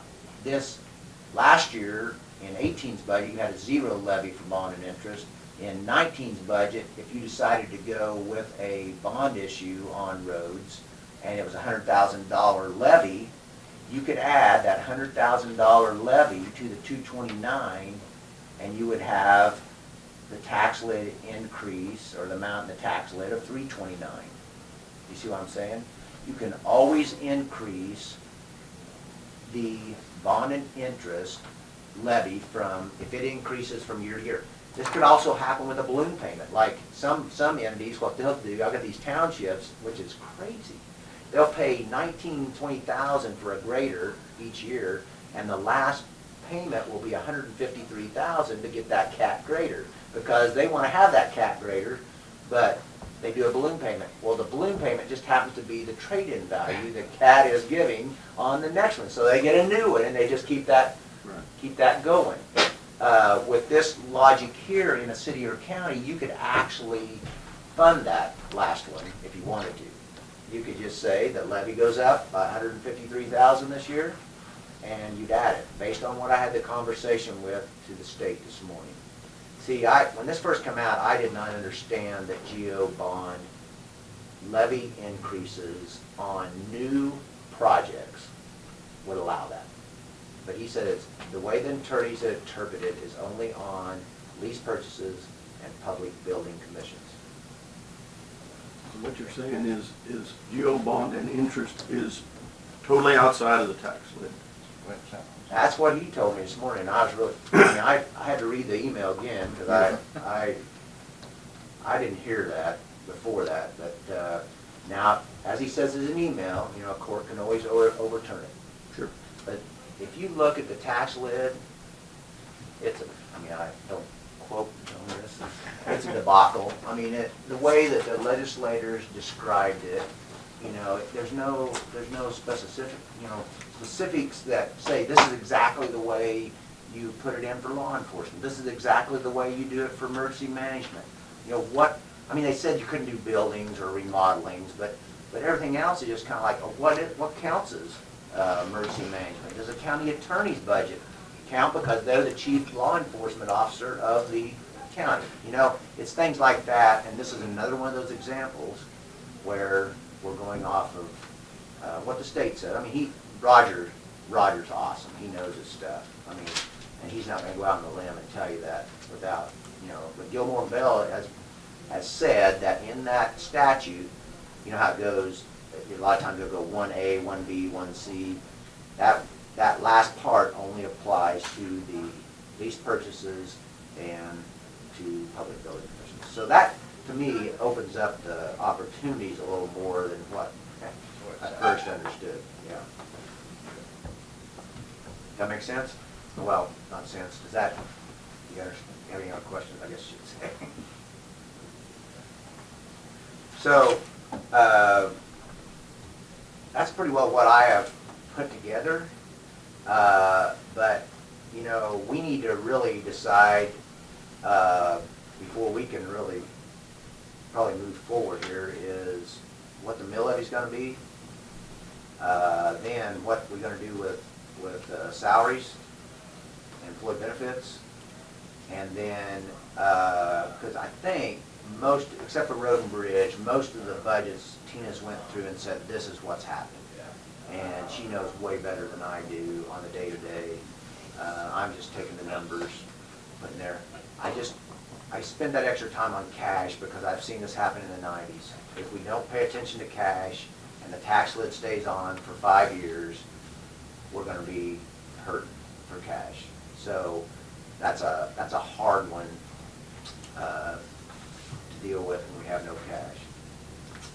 Anyway, so I'm not sure where you want to start. If you have other questions here, I've got to be somewhere at 1:30. So other than that, and then So you need to leave at what time? 1 probably. And then again, we have to have this decided by probably the Friday before August 6th. If that That's when our For publication paper. has Yeah, to for be to the publication. paper, just to give them time, because it's so large. I want to make sure they have it the Friday before. So you need to have it decided before.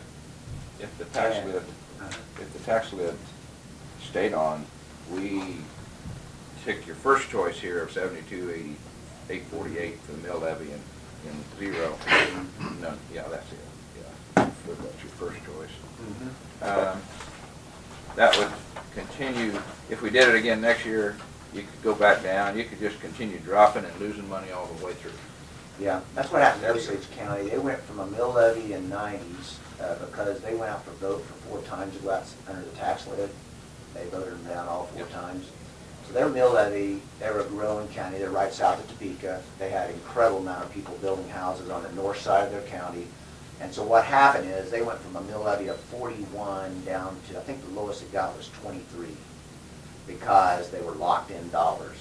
So when you have locked in dollars and the assessed value's going up and the dollars are locked, the mill levy is gonna go, and, because you only have so many dollars to operate off of. What would have been neat if the tax lid was not on, we would have had this increase of 608,000, would have stayed within that 608,000 and used that 608 in whatever department Yeah. we wanted. And that's how cities and counties have done that in the past, is Yeah, they a soaked up that. county's a little tougher than a city. Yeah. The city's operating with either electric or a gas fund. They have options that you don't have. Correct. They can transfer money. I mean, this one city I described, they just got themselves in a real bind. But other than that, if you have electric and gas, both, then you're set to go. So counties don't have that. Most of the funds here, ambulance operates kind of on its own because it doesn't have enough money to transfer into other funds the way a city would, with electric and gas. So the example that you gave, I think you said for Osage, how they're Union County and they're building houses and all that type of stuff, and what happened to them. That same scenario wouldn't necessarily happen to a county like Marion that is not necessarily growing. You wouldn't apply that same scenario to that. But I mean, those same results Well, may not happen. It's the same thing happened right here. You have $8 million of assessed value increase, okay? Mhm. The tax lid's only gonna allow you to raise the 229, okay? So the 378 or 397, whatever that number is, that if not claimed by some of these other exemptions that, and we're not going out on a limb, but we're saying, that, I mean, who knows if there's a disaster gonna happen in 19? I mean, that's the question. don't. Or who's gonna, I mean, you don't have a bond issue right now, but you could claim part of that with a bond issue payment, the way I understand today now from the state. But if you don't claim that, what ends up happening is that assessed value and that dollar amount, that 229 just stays there. It's not gonna, if that value keeps going up, and half of that 8 million was railroads. It wasn't even your properties. Was it part of the pipeline as well? Most of it, I think, was railroads. I wouldn't go there. I thought That's you not said like Gina. half. Yeah. Most of it was railroads. We did find out, I think we talked about that, maybe that railroad thing was, article was Bogus. bogus, yeah. And the hospital. And the hospital, yeah. There's things like that that will add to it. It doesn't add as much as you think it does. I mean, farmland was what, 7%, I think, across the board. So, yeah, it wouldn't be exactly, but you hope it would be. I mean, you hope people come in and build, build in That's your what we're county. hoping. Yeah. So. Or businesses come in. I mean, that's where you really, in commercial, because then you get both. You get that's why McPherson right now is just, What is their tax levy? that's a good question. I don't know. I don't do their budget. They do their own internal. But, between Big, it just keeps building buildings out there. I mean, it's just pretty amazing. Population, they just showed on that other deal, with Bud here, was 35,000. Yeah. And then you go down to Hutchison, okay? I've been there now 2.5 years in the office there. Look at Hutchison. I don't know if you've been to Hutchison lately. The mall's pretty well, except for those front four businesses. Dunham Sports in the back still there. There's literally Target's out. It's really a sad sight. And I was reading the article in the paper there. They decided not to fill, I forget how many positions, and most of them were police department. So they're hurting because their assessed value just they're dropping, and that's a really tough position to be in when you're dropping. You don't have options. Isn't the projection though for the farm evaluation to ultimately come back down They'll to come drop? down, I think, yeah. So- I mean, I'm not an I mean, we're economist, assuming, but yeah, that's what we've been. Yeah. When you start living a little longer like I have, those cycles kind of come around. Back in the 70s, I mean, my dad was a banker, and you just remember 80s, that's why the banks had so many problems, is because they loaned it on the inflated values, and all of a sudden the bottom drops out, oil and gas and the farming. Yeah, farming. And it's a mess. And like you said, everybody's hoping that businesses come in and build up and all this type of stuff, but high tax levies usually scare them away. The same way with, people moving in and things like that. After you had said that last time, I don't have it with me, but I don't think, but I went through the fiscal data of the league. I don't know if you all looked at that, but went through the fiscal data of the mill levies of all 105 counties. And the debt, and, because debt is very, it's not just the mill levy. There's a lot of things that can happen there. Like, for example, if you are a county unit system, which you are, your levy is gonna be about, 8, 9 mills more than a county that has a township system. So in a sense, it's hard to look at just the county's mill levy because, like in Osage, they have township systems. So, and Reno, I've been doing a bunch of townships in Reno. The levy on a township in Reno that runs a grader and all that is anywhere from 12 mills to 28 mills is my highest one, okay? Well, I bet your townships here don't have, what's the mill levy on most of your townships here? They vary from, One? some of them are less than one, Yeah. some of them are So, up to 4 so or what 5. happens is when you just look at the picture of a county and compare it to a county and not have all these different there's so many, that's the problem with government. There's so many moving pieces here to see what that true impact, because if you decided, okay, we're gonna go to a county, to a township system here, we've talked about it, looking at different options. If you went to that and all of a sudden, you dropped your 8 mills, and I'm just throwing that number out, I don't know what it is, Sure. but 8 mills, and they ended up buying each township, and this would kind of depend on where the farmland is, okay, but let's just use farmland. And let's just say this one township doesn't have a lot going on except for farm, and they need a new grader. So all of a sudden, their mill, that's what happened in Reno County. I don't know if you're very familiar with it, but the west side of Reno County, around Pretty Prairie around there, one mill out there generates about $2,000 to $3,000 a mill. That's why it's 28 mills, okay? On this side, where there's oil and gas and there's other things happening in Reno County, Reno Township, which is right there around Nickerson, a third-class city, 50 million. So one mill there is $50,000, okay? So, boy, that just really, but they're the people paying, but paying for it is spread out more. Those poor people out west, if you want a new cat grader, you're done, yeah. But if they do get to take care of their roads, that's one thing, that's one thing they look at, is that the farmer says, I can drive my grader down the road. There is so many moving pieces to this, and, I can't just sit here and say that 72.848 mills is a good mill levy for a county. And will it keep economic growth down, or will it spur it up because you've dropped it? Because you have to look at all the other pieces of that tax, because in your tax statement, I don't know, there's typically 5 or 6 different levies on there. It kind of depends where you live, fire districts, all those different things. I'm just rambling, but anyway, I just want to go back and look at that. And your county the levy's probably a little higher, but across the board, if you start adding all those other things together, no township levy, so right there alone is a 10 to 12, 10 your bottom. 10 to 12 mills that, you're paying a little bit out you're trying to spread that cost out in a county unit system because you're hoping to, you're not having as many graders, you're not having as many, it's kind of spreading that across all the different townships. So to get to 72.8, we'd have to do a little bit of cutting, right? Or, Yeah, this year, Tina might speak different. This year, I don't think it'd be a problem. I think, the problem's gonna be is if you're counting on the 500,000 in the general fund to help with this solid waste building, that 500 just went by.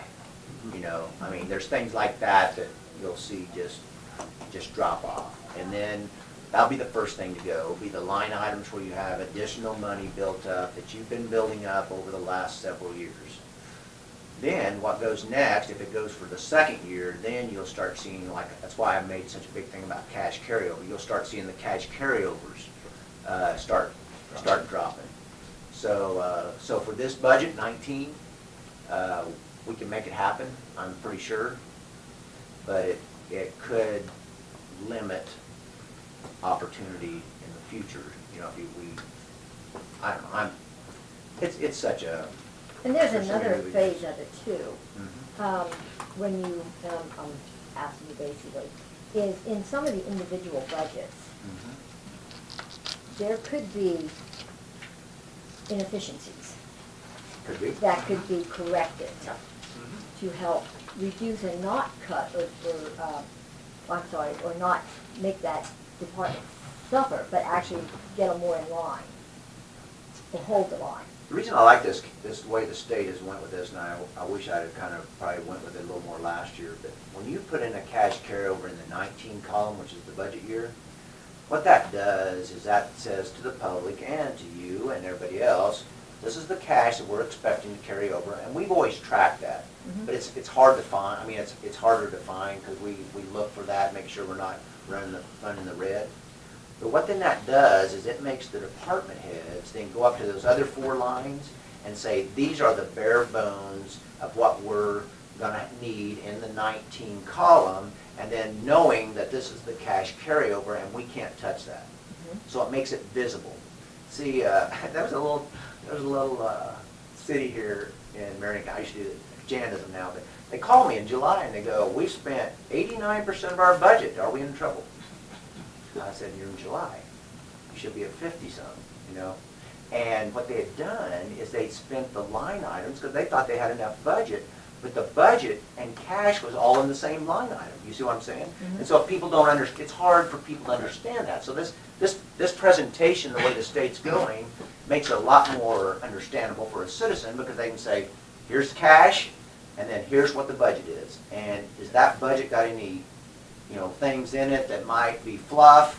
If it does, let's get rid of it, but this is what I can spend. And so I think it just helps you manage, you know, manage the funds. We've always kind of done that, but it's, I like this way a lot better. Yeah. Because, Mhm. yeah, I just do. yeah, I like it, so it'd be clean. yeah, it's a lot cleaner. So our next step is, and I'm asking the question, is to actually go through the individual line items. Would that be our next step then, to see where we are or what we can do, or? Yeah. I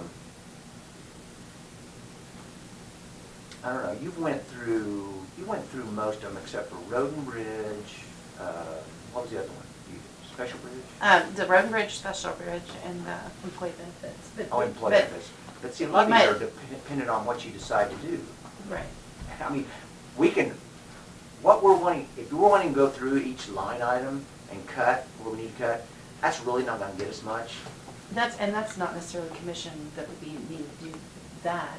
I mean, wouldn't you guys need to make the overall decision of where you want to set things, and then, or am I off base Mhm. there? Because, and then you just have to make sure that we have the pieces that we need, and then they're gonna have to, your departments are gonna have to figure. I mean, I can't imagine the commission wanting to go line by line through every single, I was as a just, board. I was asking, not necessarily every line, but there is some departments where there is some, in my opinion, that can definitely be cut, that are substantial amounts of money.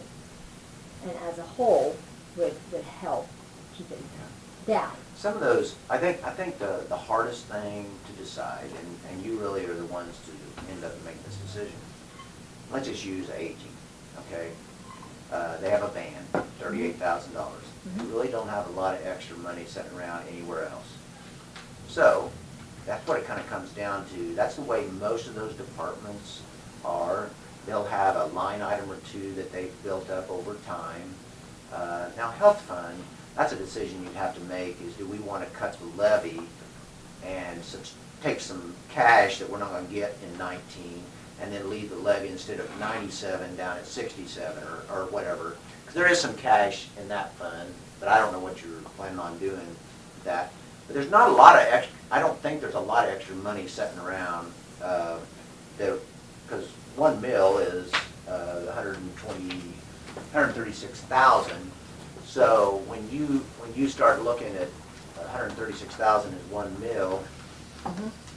and even at 38,000, of the aging band, let's just say that line item went bye-bye. That's, you know, what is that, one-third of a, roughly one-third of a mil.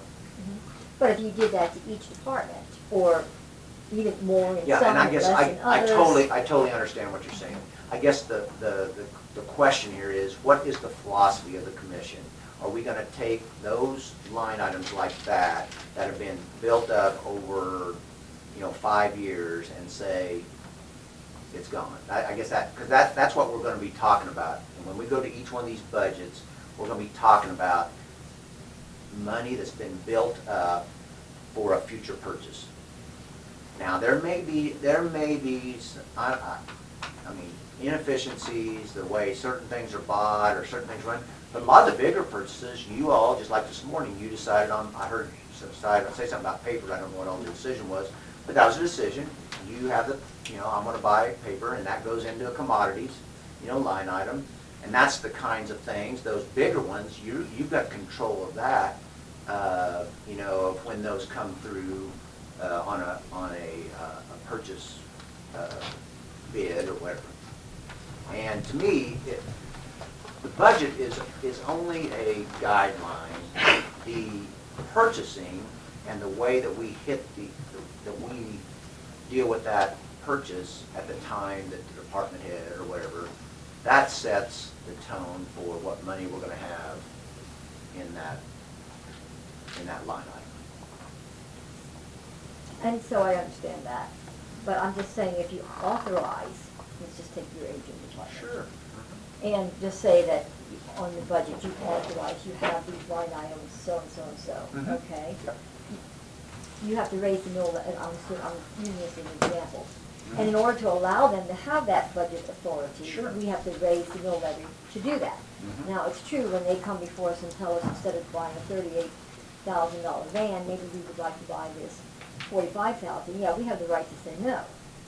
Okay, but we've already raised that mill levy, authorizing, so we've already taxed our people, is what I'm saying, to allow that individual spending throughout the year.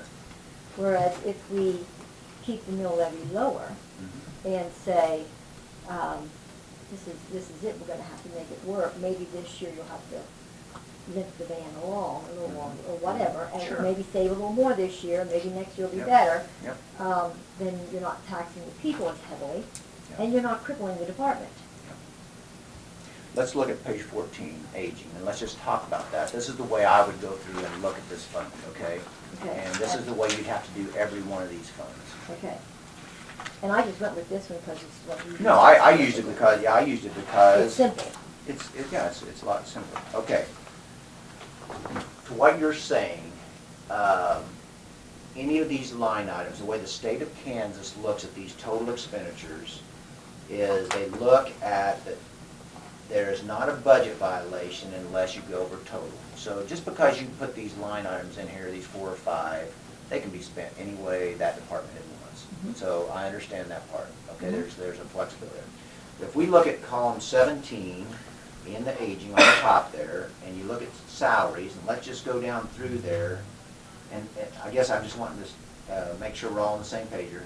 51,513 was what was spent in salaries on 17 column.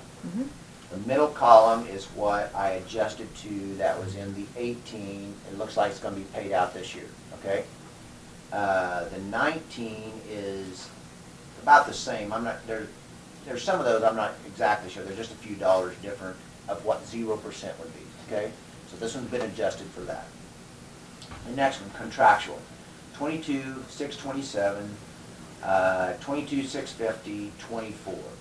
So yeah, I mean there could be $1,000 there, but maybe not. You know, I have no idea what their arrangements are. I know one thing. There was a contract she was talking about, and I think this was kind of talked about. I don't think it was probably going to be okay. Was the increasing the rent, Right.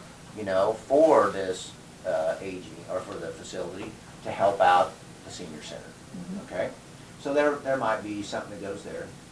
Commodities, 1,900, 48 in the middle column, and 54. So yeah, there's probably a little bit there, but again, I don't know what they've been saving up for. That's a hard one for me to know. I'm just being honest with you. The next one, local match, 2,000, 2,500, 2,700. The next one, this NCFHA, I'm a little confused on that. Do you remember, Tina, there's two lines there, and why is there the two lines? Well, the one is just the regular match that is Mhm. for the administrative. We put the insurance on a separate line to try to track that. Try to because track they that so bumped we could- that. yeah. I mean, they started that in 16 or 17 where they're Mhm. having us budget for the insurance and pay Uh-huh. that. And so that was put in a separate line item, just on our Sure. side to track it. Yeah. And so anyway, and then I went in and put the 22,000 in the 19 column for the cash carryover. So if you look at all those lines, yes, there is probably some extra cash there. I've had to do this before. I mean, in the tax lid years, we actually went into the middle column and cut the middle column 10% across the board to make sure that we had enough cash to carry over to the next year. So those things happen. I just need direction on which way you as a commission want us to go moving forward here on this 19 budget. And, I mean, that there's gonna take some time, you know, sit down and go through every one of the line items. Yeah. I'm glad to do whatever you want me to do. No, I'm not asking you to do that. There's certain, this is a nice little example that we use on aging. But if you go into another topic like road and bridge, which is huge, Yeah. to where you're not gonna deduct $1,900, Yeah. you might deduct 100,000 or 200,000 or 500. That's where you're gonna see, or you take, you know, if you're EMS or some of our other departments that have numbers that will make a difference. Let's go back to road and bridge, because that's a good one to discuss. Yeah, that's, Okay. yeah.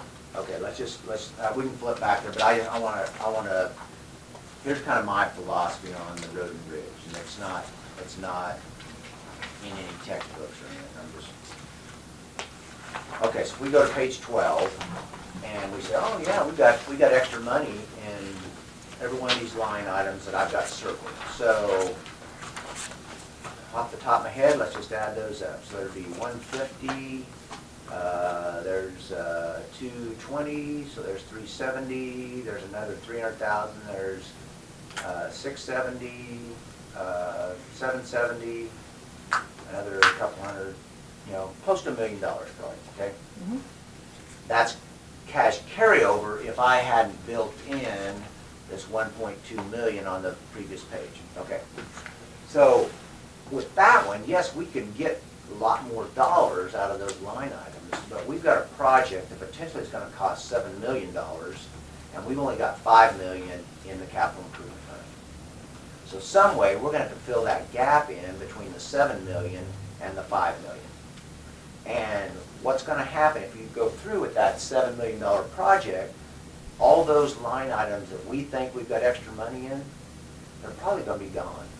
I mean, if that's without any debt, okay, without going on any debt, because of the way that this one is built. Because, yeah, we built that cash up for quite a while. And so that one there, yes, we could probably get, well, $1 million is, you know, 136,000 divided into $1 million is the number of mills that we could recapture.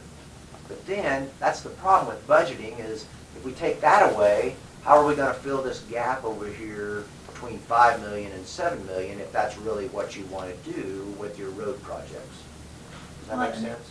Yeah, but again, I wasn't even suggesting that you would actually rape an entire department. I'm just saying, you know, clean out some here and some there, so you wouldn't really. No, I'm not saying you were. I'm just saying that's what I'd have to, the whole time you're taking numbers out of here and there, Yeah. I'm trying to process that, what the impact's gonna be on the other side. Because fuel costs, that's another line down there.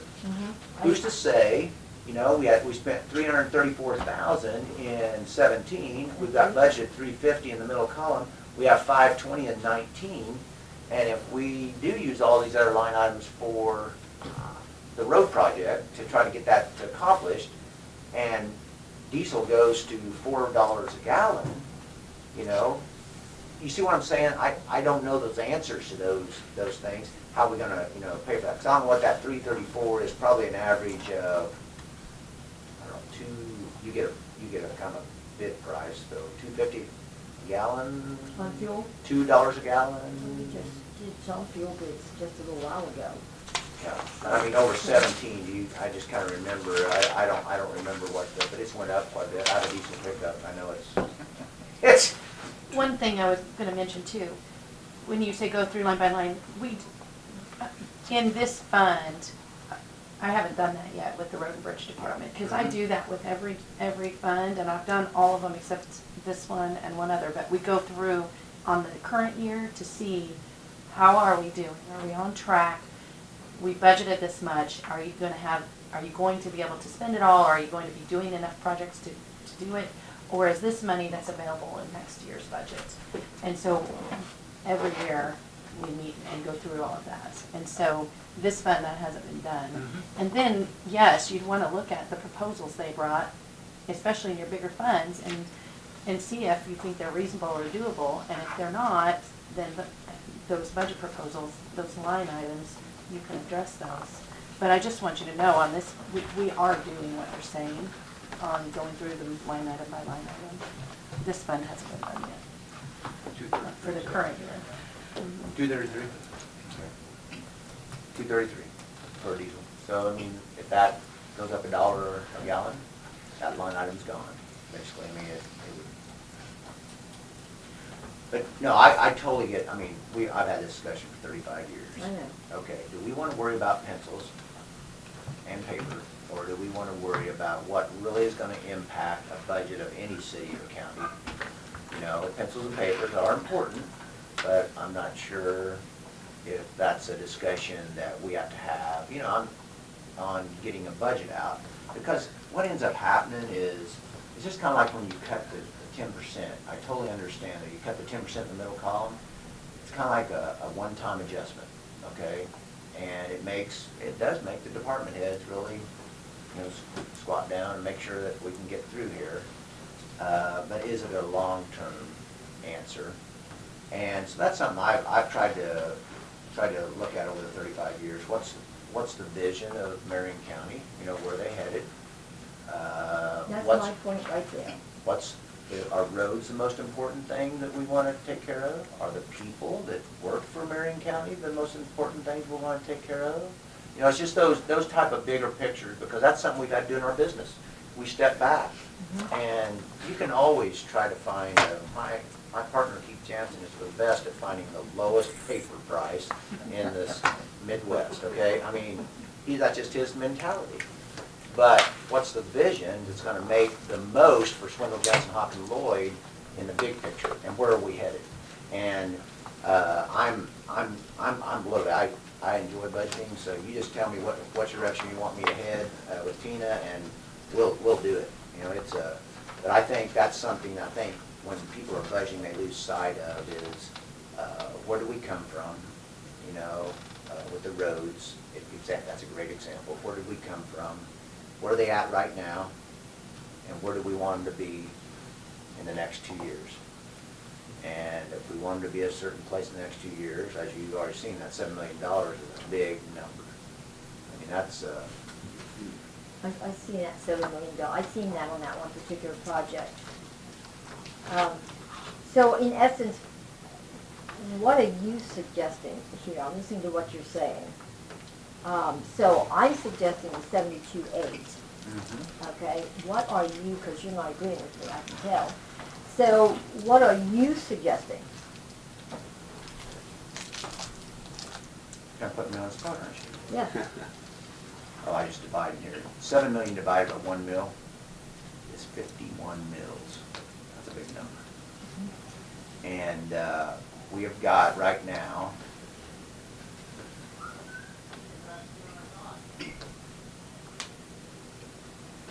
oh shoot, sorry. Hold on here. Right now we have got roughly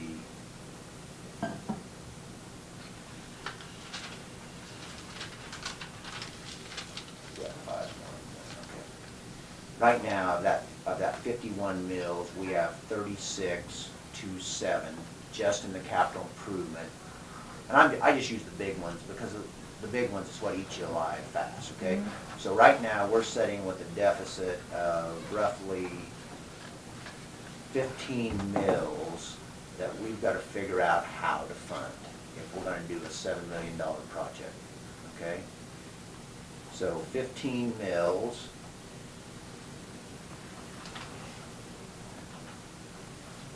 Is 2,047,650.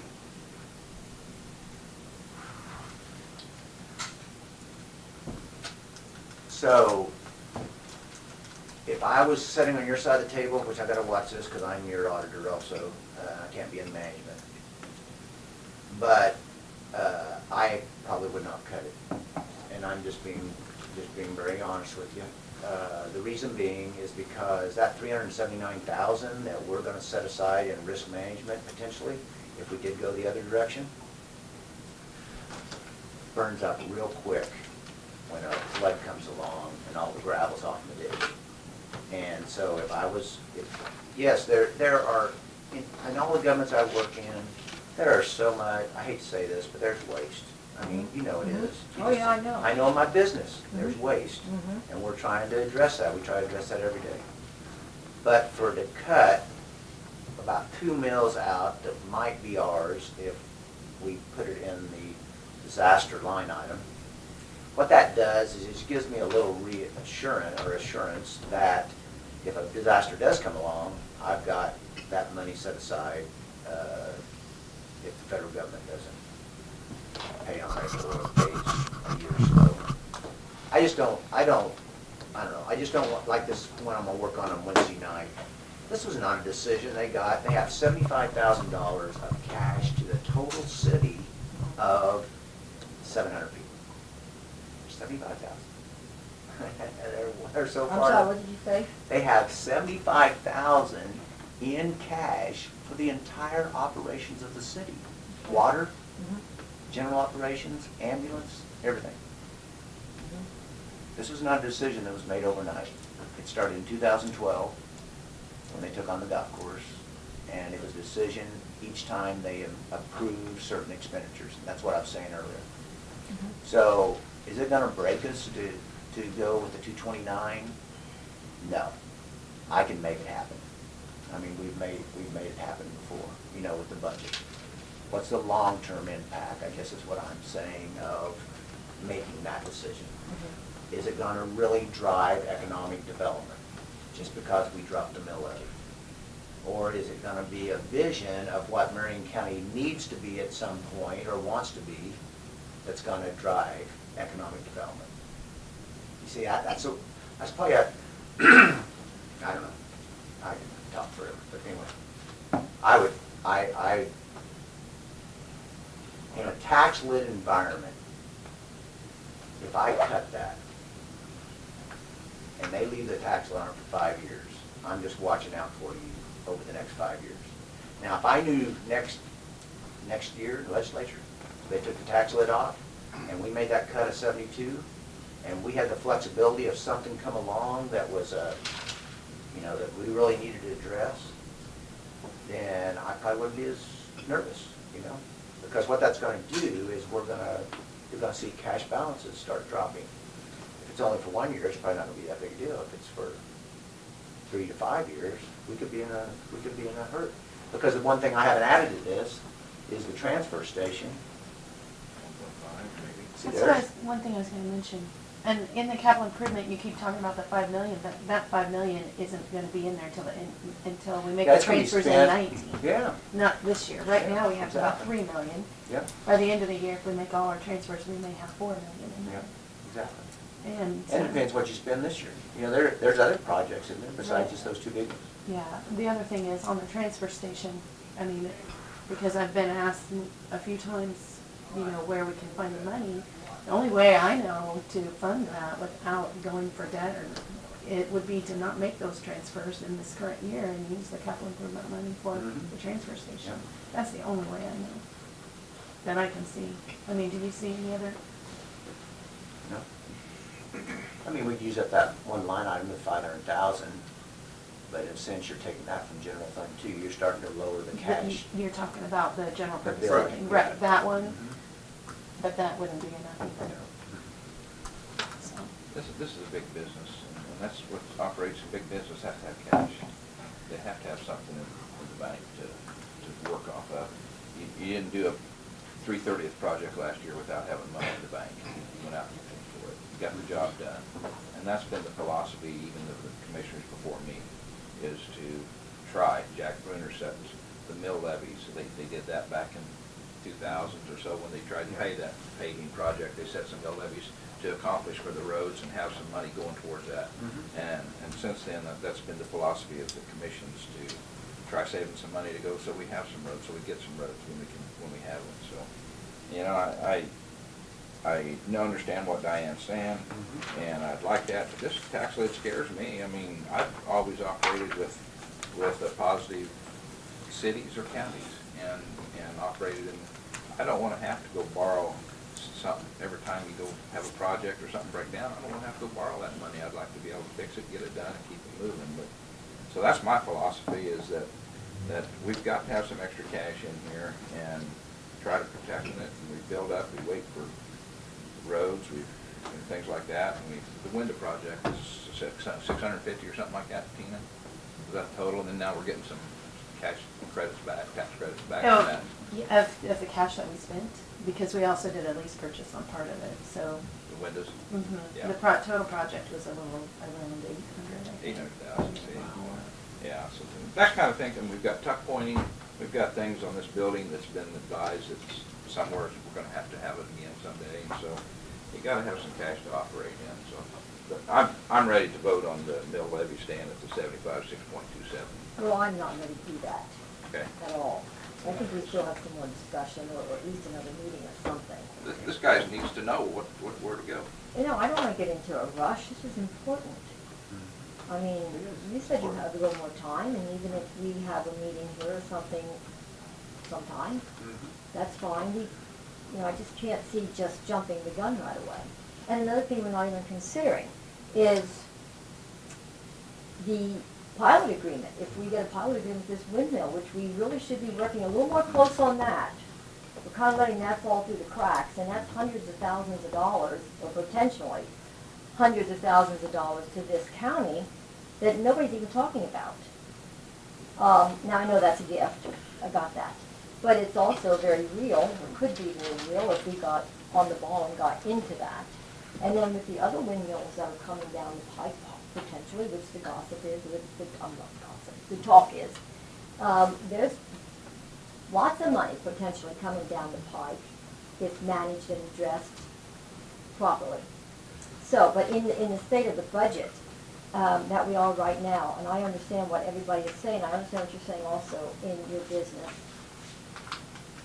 Well, let me say one thing before you say that. I am not against government cutting waste, and I don't want that to sound like what I'm saying here at all. Okay, I am not against that at all. I think there is a lot of waste in government, okay, in different areas. What I guess I'm saying is we're in an environment of a tax lid that we have no control over.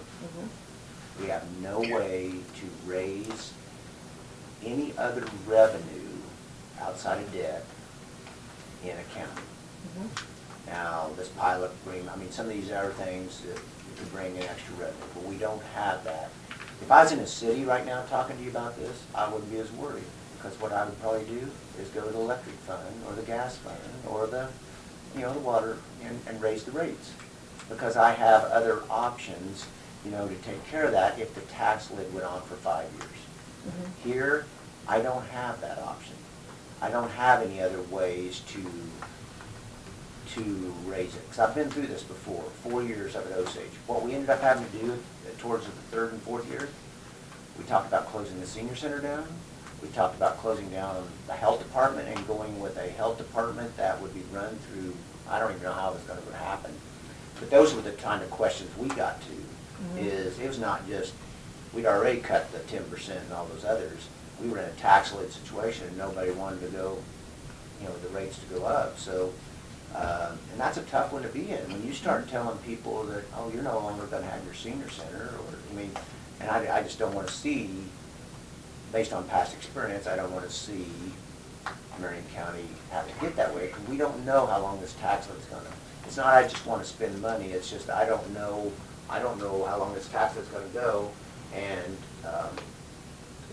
Does the legislature have a meeting on it right now? Or any date? no, I don't think there's any sunset. Did they renew that annually, I didn't the know. tax lid? No, it's on until It's they just say. on until they they say change. Perpetual until they. And we will have a clue until maybe we have an administration So change or it's something. not, I totally understand what, I've been in those conversations, like I said, forever, it seems like, but that's just why I probably lean that way, is not, I'm not, you're not gonna raise it, but I don't know if we wanna cut it, and that's why I'm saying what I'm saying, it's not, I've got to take a restaurant break, or you guys decide what you're gonna do, I'll be right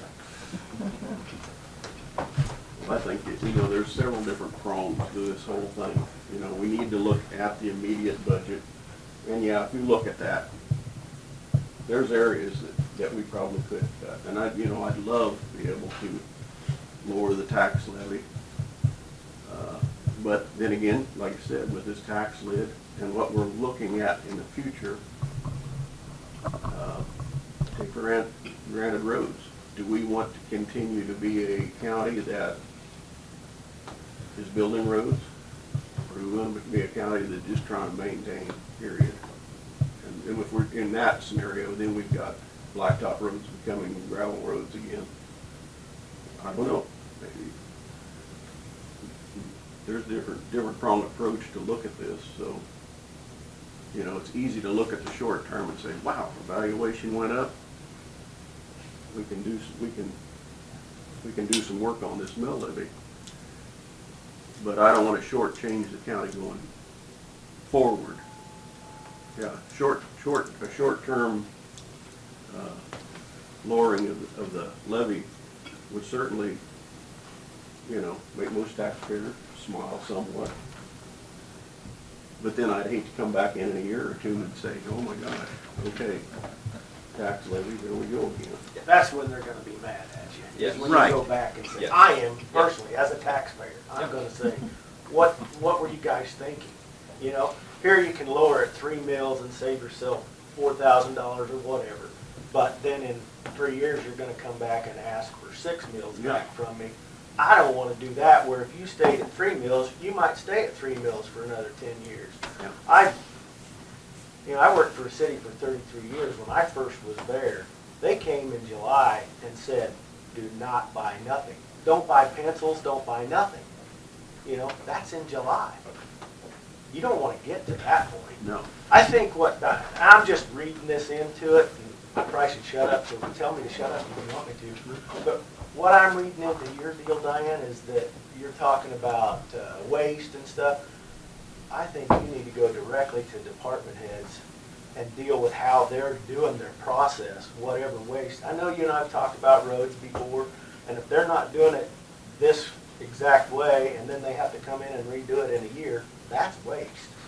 There's no need to do it every year. Let's do it right the first time. If it costs us an extra whatever, do it right now so we don't have to do it for 20 years. I think that's exactly where you're hitting, is some of that. When you talk about salaries, and I don't know Tina very well, I don't know what she makes, I don't want to know what she makes, but whatever she makes, it ain't enough, I can tell you that. I'd say amen to that. Yeah. You guys were talking about increase in salaries, and you did that wage survey that I'm gonna say you probably could have done your own self, because whatever company you got that you spent $16,000, that was a waste in my mind. It's all, a waste is all in somebody's own mind as to what it is. You could have went and done that your own self. I know Newton did a wage survey a few years ago. They hired a company for $60,000, and they come in and it cost $300,000 to boost everybody up to where they should have been. Well, they boosted them up. Now what happens is Marion County goes and gets part of that wage survey. That comes into account. North Newton did the exact same thing. They went and said, well, here, our wage survey said our city clerk needs to be here. Well, that's because they've raised the city clerk in Newton we're up to 90 grand a year. Mhm. Does the city clerk in North Newton need to make 90 grand a year? No, but she is. And I guarantee you, Tina's doing way more work than any of them. She ain't even close to that. So that's just my 2 cents. Take it for what it's worth. Thanks for your time. Appreciate it. See you. Thank you. Thanks, Brad. Mhm. And what he said is true, but the problem with what he said right here is, even with the department heads sitting here in that chair, and we go through with the department heads, the commission is split on how that department head is allowed to spend the money, so you don't get anywhere there. So I'm looking at the big picture. If you cut them here, they have to cut back. And I'm also saying, in an individual business, if an individual business is spending their money to improve or expand or whatever, that's fine, and that's a different picture. We're spending other people's money, and I think we definitely have an obligation to be as prudent and conservative as we can. And we won't have, probably, by everybody's consensus, an opportunity to lower this again. I mean, how often does an opportunity like this come along? Talking to the other counties like I have in my different meetings this past 2 weeks, most of them are reducing their budgets. A couple of them are staying the same, but many of them are taking the opportunity to reduce. And I do understand coming back, people are going to, they don't want it to go back up. I got that. But at least ways, if you do what you can do when you can do it, like this year, lower it if you possibly can. I think that also sends a message to the fact that you're just going to tax and spend, that you're willing to do what you can when you can, and when you don't have to spend the tax money or claim it, then go back to the people. I think that's how you work with your people, and I think that's a fair way to do things. It's just my thought. No, it's great. And most of the budgets, and I will tell you, most of our department heads do wonderful jobs. I mean, that they propose to us, I mean, I have to really give them kudos. Some of them really have held the line. But we do have a couple departments that are blatantly, in my view, out of line, and we can cut them back. And your $7 million road that you're saying, compare it to Tampa Road, you can correct me if I'm wrong. We did have to put out, you know, I don't know what we paid down on it, if we paid anything down on it. I think we have, what, 1-2 more payments to us paid for? The Tampa Road, That was, $3,000. it was a special little offer, but I don't remember whether we had to put 1 year down or 200,000. Something, we put something, I don't remember what I What it heard. was. And then we did make payments, and I think we have 1 or 2 more payments to Yeah, make. That project's just, yeah, the loan deal's coming to an end, it's not available no more. Oh, you're talking about the revolving loan? Yeah, revolving. Yeah. Okay. Okay, Yeah. so, Yeah. That was like, we paid the Tampa Road outright, I'm not sure what, I wasn't sure what you were. no, Yeah. we. The revolving loan. Yeah, we were making. Yeah, we have 2 more payments, but 2 more on that program is no longer. That one is no longer, but there's other ones out there. So if we have the 5 million and the project is 7, or who knows when it comes down to the nitty-gritty what it will actually be, if we have to borrow some money or something like we did there and get, I mean, isn't that the way, unfortunately, things are sometimes done? When you're looking at big scale things like that, who has 7 million laying around most of the time without taxing people for savings? That's my thought. I really, last year we didn't cut the budget like I want. We did work on it a little bit. We did bring it down from the original proposal, I think $1.5 million or something. But this year we have the opportunity, even if we share a little bit, something just to show, I just don't think we should let some of these departments run away without really looking at them. I really don't. But Diana, I've always said that we should do more when they come in and present before we get to this stage. But that doesn't happen. No. If you feel that there's something then, that's when we should probably, before it gets to this part here, we should. You know, the one thing that I want to make sure it's clear here, just because you set the budget a certain dollar amount, that is not restrictive, okay? Because what happens is, if they're in a separate fund, they're going to run out of cash, and that would restrict them, okay? But in the general fund, because I used to have this happen way back, like in the early 90s, is the sheriff would overspend his budget by $200,000, okay? And it just happened every year, and it's in the general fund. And so any of those departments in the general fund, just because you set them at $150,000 or whatever that number is, they actually can spend whatever they want. Now, you can put your foot down and say, you're not gonna spend for the last 2 months of this, but you still gotta have a service that you provide. So that's some of the problems with, yes, you have to set a realistic budget, don't get me wrong. But again, like I said earlier, I think Randy kind of alluded to this, is when they come in, that's when you make those decisions. You say, these are things that, we can't afford right now, or we feel like maybe that's a budget for 2020 instead of 19. I mean, those decisions are made at that time, because like, I've been trying to get a new copy machine in Hudson. I've been there 2.5 years now that would even run, in our firm. Finally got one after 2.5 years. I don't have much pull in the firm, do it? But back to that, I have to watch that, because if I don't operate my business well, I'm not gonna be able to charge, it doesn't impact my customer, government's just got away with some of these things, and I totally agree with you. I'd hate to see, and is 379,000 gonna break county? No, probably not. But it's what trend do we want to go for, and it's what projects, you wanna, it comes down to that. What projects do we wanna accomplish? If you said, well, we didn't have a solid waste utility building that we're gonna have to worry about, okay, then that would probably change my mind a little bit, maybe. But we're gonna have to figure out how to fund that. I guess I am not into this tax lid far enough, 2-3 years down the road, to see how it's really Impact, yeah. We hear a lot of stories. Yeah. But we don't know point blank yet how it's impacting us. And that's what I'm worried about myself.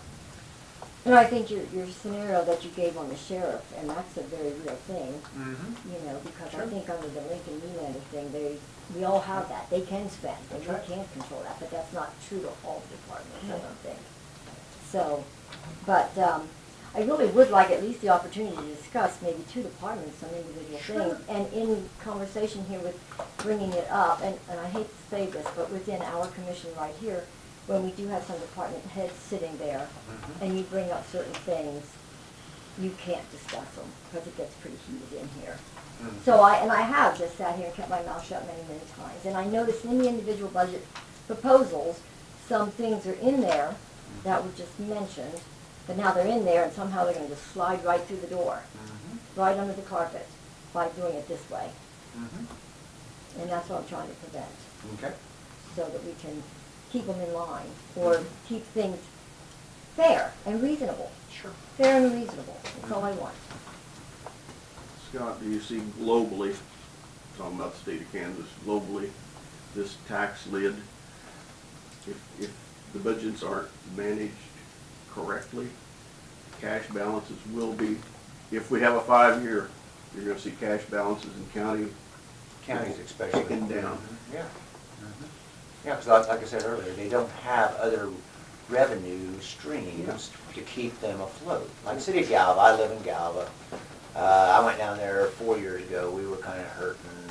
I was saying Jan had been down there, but I went down there and we just talked, 'cause I'm a resident and budget clerk. And we raised the mill levy, 4 mills, and raised the rates. Because what they had done is they had not, almost 5 years, they had not done anything. They just kind of sat there, and that's what happens is, it's so much easier to kind of keep it going, kind of level or just a little bit of an uptick than to not do anything for 5 years and then all of a sudden, you got to go back up. But they have an electric fund that they buy their electric from BPU in McPherson, and they make good money off of that electric fund. So, in that scenario there, I probably wouldn't worry about it as much, because I can raise the money over in the electric fund to make up for the differences in the mill levy. And most cities do. They'll transfer 100,000, 200,000 in to help the mill levy. You don't have that luxury. Your general fund goes the other way. Your general fund has transfer authority out to the risk management, to the capital improvement fund, to these other funds, and so it, in a sense, takes the cash away and doesn't have anything putting it back in it. We don't want to get to the point where we're operating on a 1-month cash balance. Yeah. I don't think any of us want to see that. So, Okay. Go on. I have no issue, and I think it's a good idea, if there are things in the budget proposals that the departments have brought that you have questions about, or that you feel or shouldn't be in this budget, that should be addressed. Yep. I mean, it's just a matter of, if there are certain ones you want to call and go through that with, and talk through that with, and then how are we going to do that, and how are we going to structure that to where we can get the budget done then? Sure. I mean, do you have a thought about, because that's right, you should be looking at those, and you should be determining whether those are appropriate or not, or having that discussion to see, you know, normally that,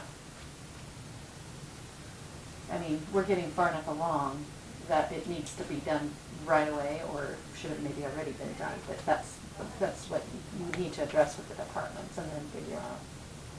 Because wages is one thing a lot of people go to cut on, but our wages are within pretty tight. I mean, they're not figured overly high on anything. And we haven't put anything in No, we for just wages left, on yeah, anything. we left it whatever right 18 now. was. Yeah, Yeah. we haven't done Pretty anything, well. even with the current staffing proposal. Because, what the deal is here, kind of give you a time frame. I'm available basically the rest of this week, Monday, but Tina's gone from Thursday to Tuesday. Tuesday, you've got a full meeting, at least a half day, and I leave Tuesday night, and I'm not back till Sunday. Monday is the 6th, it's the last day, really we need to end probably on that Friday to publish, and Tuesday's an election, so Tina's got a couple things going on. So, the sooner the better, you know, that we can, and I'm gone the next 2 days. One day on Wednesday the 25th here, I'm going to a Capers thing that I could cancel in Topeka. It's for all governments in Kansas, talking about some stuff they're doing. But, so Wednesday, I could do a special meeting if you wanted to sit down and, you know, go through. Cause I agree with Tina, if there's line items you think. There are line items that really. If there's line items you think that are, you know, I don't have any problem, I don't have any problem discussing. I'm just kind of like the messenger. I'm sitting here putting numbers together the way you all direct me.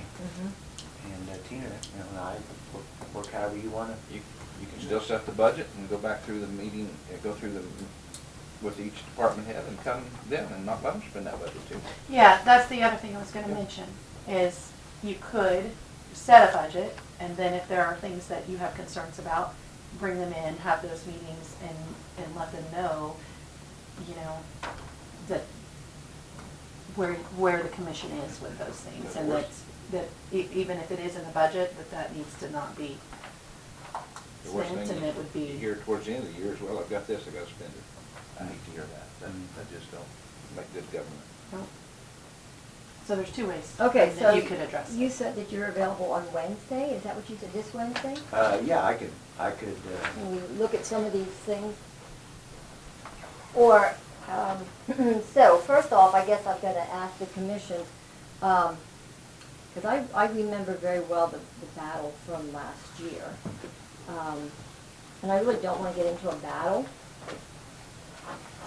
I'm trying to ignore, to avoid a battle, but I'm going to really put forth every effort that I can to save the taxpayers some money and to cut some, what I consider to be frivolous spending. Okay, so we are, okay, so anyway, I look like I'm free on Wednesday.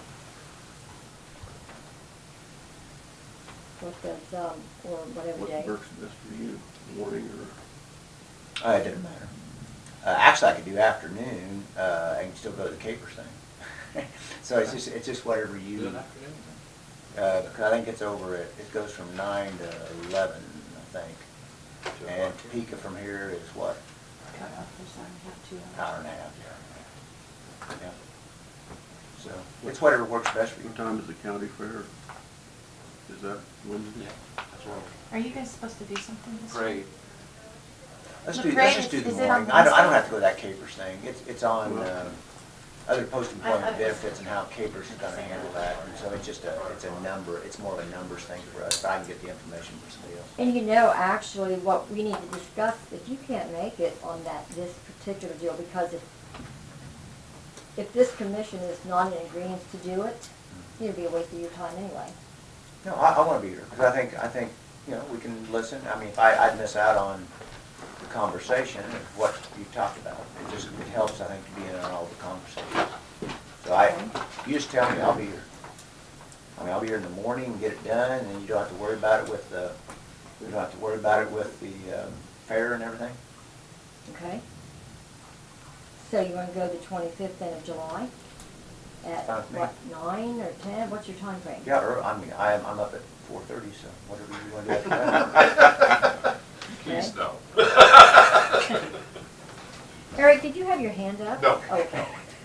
He's just No, making I sure. thought you wrote, no, seriously, No. before we got carried away, I thought you had something you wanted to add. No. Okay, okay, Yep, so you just tell me, I'll be here. okay. Tina, you can make it at 9 on Wednesday? Yes, I will have to reschedule a budget meeting with an improvement district that I have set up, but Well, is 10 better than? it doesn't. I mean, you know, we're asking, what is your time frame? Well, if they- Try to- Just decide for you all, and I'll make it work, because honestly, it's all difficult at this point, so it's That's fine. an election in this, yeah. It's all fine. Okay, so. I mean, I Randy, would what's say your it schedule? almost go earlier How if many you can. department heads are you bringing Two. in? Two? The EMS and Road and Bridge. Did you have any questions on the sheriff's budget? Because I noticed that there were some increases there too. I don't know if you. There, anything that you wanted to I talk through seen on them, but that. I didn't know, I did see them, those are the two that I was really worried about, but we can include that one too, I'd be happy to address that as well. We bring in 3, we need to start at 9. Yeah, 'cause each one of them's gonna take 45 minutes at least, probably. Yeah, I'm good. I'll be here anytime you tell me. I think if we start, even at 8 is good. I mean, Yep. if people can, it's just trying to get this done and then be able to keep going with other things that are going on, Now, we so. don't know whether those 3 department heads have anything Yeah, we need to scheduled. make sure that they can be here. Yeah. Okay, do you want me to check that out real quick now, or, If you'd like to, that's, or just, Probably good if we, you Yeah, know, we need because to they know. may say, I'm out of town. Yeah. okay? Check that out.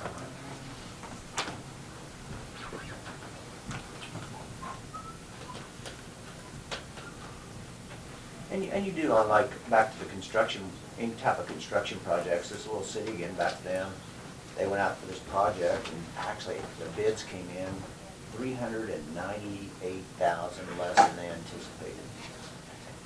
They were like doing dances in the street, you know, because that just changes 398,000 to a city that 1 mil is $3,000. I mean, you look at that, that's a Lot of mills. oh goodness. and that's what happened to us on this 330th project.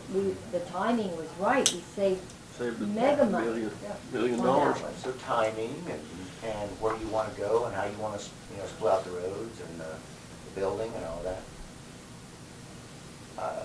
Makes a lot of difference.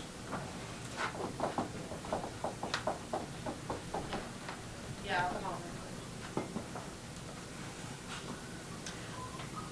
I have something for you to read, Okay. to take with you. So don't forget to give that to you before you leave. I think I have it in What do mind. you, what's your Oh, background, or what stuff. do you, I guess I haven't been introduced actually, I mean a name. What was Oh, this about saying that? I'm sorry, I thought you knew. No, I have no idea. That's Brad Jantz, our counselor, legal counselor, Oh, okay. and this is Scott Lloyd, our. I have not met you, I've seen your name. Yeah. Yeah, Meet you. awesome, yeah. Super. You, where do you live? Mhm. Newton, yeah. Cool. Yeah, primarily public administration. Mhm. Most of the counties. Yeah, cities, sure. same place. Same stuff, yeah. Cool. 90% of it. Native Marion County. That's right. Oh, native Marion County. There you go, buddy. Don't hold that against you. Yeah. Yeah, that'd be great. No. No. Super, thank you.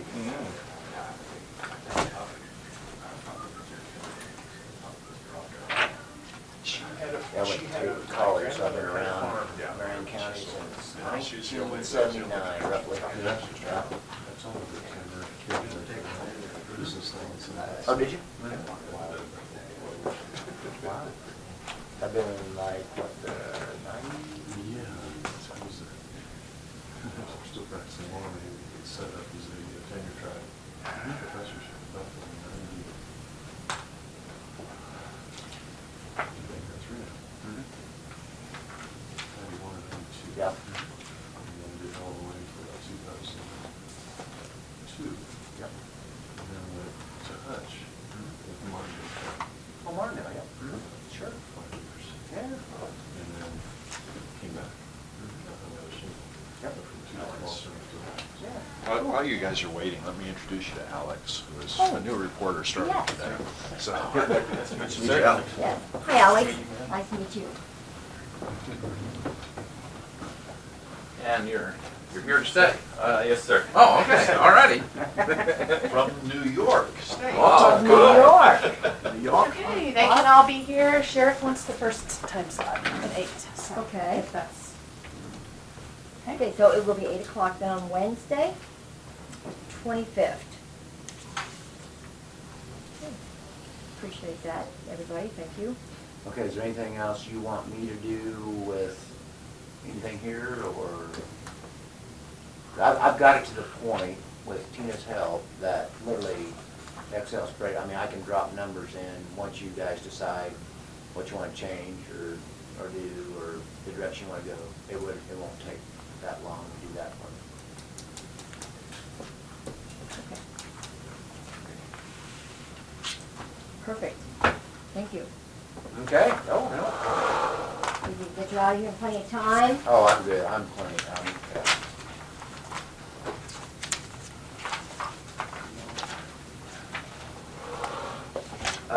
On the, just so I'm kind of think here, on the solid waste utility, has there been any other, like with the building or? numbers, no.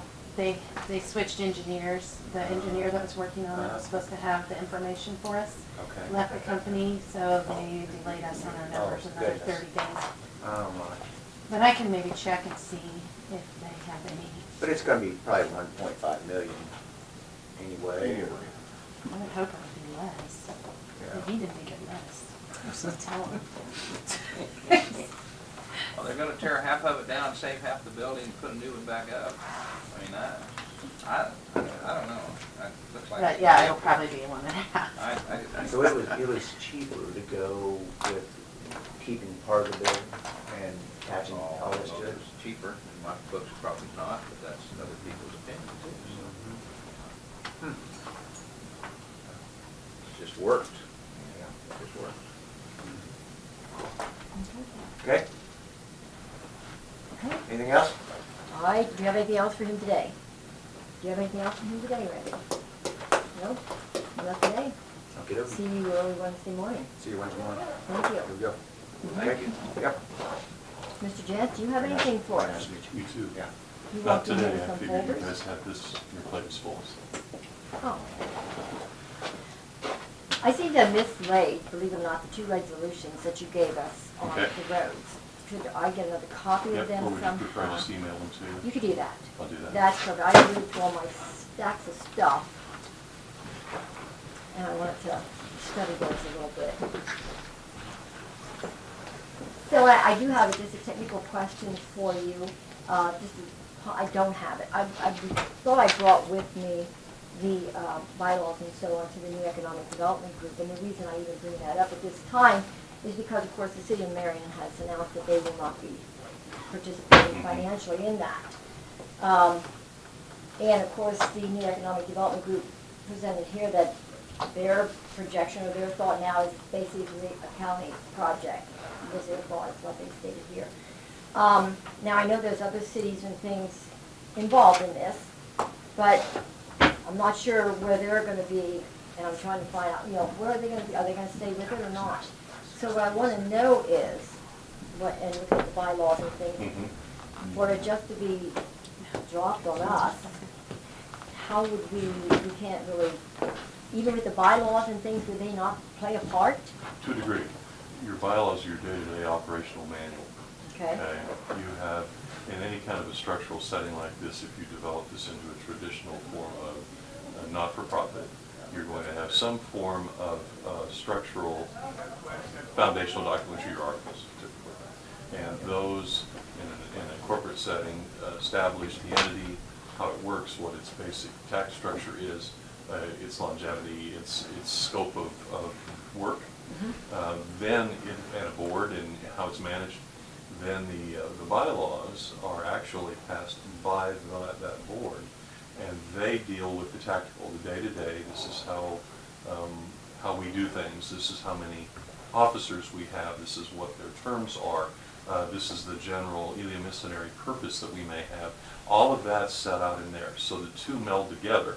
One is the foundational document that sets up who we are. The other is how do we run it, okay? And they, in theory, should work together very well and be fairly smooth. Not always, but that's the approach. And yes, there is some element of those bylaws that we do need to look at, just to be sure. I oftentimes will find that there's some inconsistencies that get developed in those, and when I then look back at the original founding document, going, okay, you've gone beyond the scope of who you are and what you do. And that can happen very innocently, many times, and without intent, but it can happen. And I think they are a 501c3, if I'm not mistaken. 'cause I They know always that was- have been. Yeah, I mean, I think so. Am I reading you, Diane, right, that if these towns drop out and you're talking bylaws, is your question, what I think you're saying is, or asking maybe, is if these do happen, then should the bylaws be changed back to what, the final number? Is that what you're saying, more or less, or? No, I was going to, I'm thinking with the bylaws and the way it was set up originally, and the way we all joined into it originally, and the way it was originally proposed, and how we were all going to have a financial bite into this. And because of developments over the time, this one's dropping out and that one's not paying, and I'm not sure if this one's going to pay. I didn't know if there was somehow a connect or a tie to the way it was originally set up. Again, yes, very possibly. An original set of bylaws, if you had a participatory position of all of these separate governmental entities, then they all, their role is defined within that in terms of how many votes you may have or how many members on a board you may have. Yeah, that's what Yeah. is affecting them right now. If they're Absolutely. not gonna have that many members, is your quorum has to change somehow. So then do you change the bylaws? Well, it gets more complex because if you have some cities saying, yes, we definitely want to participate in a fairly vibrant way and we intend to put some dollars, some skin in the game, and others don't, but the county's still involved, then you have to think that through as well as to how that's all going to be apportioned. And again, you're spending public dollars in certain instances if you choose to do that, if you fund it. Now we have to figure out, okay, who funds what and how, and what's the pro rata share. And that then impacts the participation, which makes those two documents have to work together in a different way and be revised. And that's where I'm coming from, because I'm seeing this big picture Yeah. of all of a sudden, it's on the county's Yeah. lap. Yeah. And going forward right now, where I thought they were possibly hiring a director, I don't know where they're at as far as that is concerned. But if it's gonna fall apart, and I'm saying if, or what's gonna happen, I would hate to see a director getting hired till we get all this together and as a county, see where we stand and what we can do or what we shouldn't do. Like I said, I don't Yeah, think. if the parent organization is going to be the county, that dramatically shifts how the whole thing is structured. Yeah. In many, well, I say dramatically, it does shift how the whole thing is structured. Okay, so yeah, I'd like to get those to you. I thought I had, but I'll either mail those to you and stuff. But that's my question because kind of scares me Yeah. as to what might be happening. Then the bottom line is going to need to be some idea what the commitment is from the various municipalities, for example, if they intend to be participating. You're just saying, we'll send a representative, but that's as far as we're going to go in terms of what we want to do. Then that changes, you kind of step back and look at the whole thing again and go, okay, it's a county effort, but all these cities are in the county and we want them to at least have some input. However, dollars and all of that's going to come from this board. That changes the whole thing dramatically. And that's the big thing is the dollars because, for example, I think Marion's commitment was $45,000. Well, now we're 45,000 short. And then I think Hillsborough was right around 40 or something. I mean, so you take all these dollars, Yeah. we're not prepared to handle all, Mhm. I'm not prepared to handle all that. Mhm. Plus then whatever projects come up, I mean, it's Yeah. just, of course, you Bottom know. line is gonna be what they're willing to do. Yeah, my conservative mind here. Yeah, no, I agree with you. Okay, that's all I have, so, and you said you have anything else? Not today. Okay. Lloyd, I'm sorry, Eric, did you want to say anything? No. Tom, you No. have, Tina? Commission? No. I make a motion that we adjourn. Second. Second by Randy. All in favor, say aye. Aye. Aye. Well, I'm glad to see you today. I didn't think we were gonna see you today. Yeah, no, well, like I said, most, all of them will try to attend last time. I was not feeling too well. No, I understand that. You can't make all of Hate to them do all the this on your time. first day. No, I understand that entirely. Any necessity for me to be here Wednesday? Just to be a referee, but no, if you can't, I'm not asking you to do that.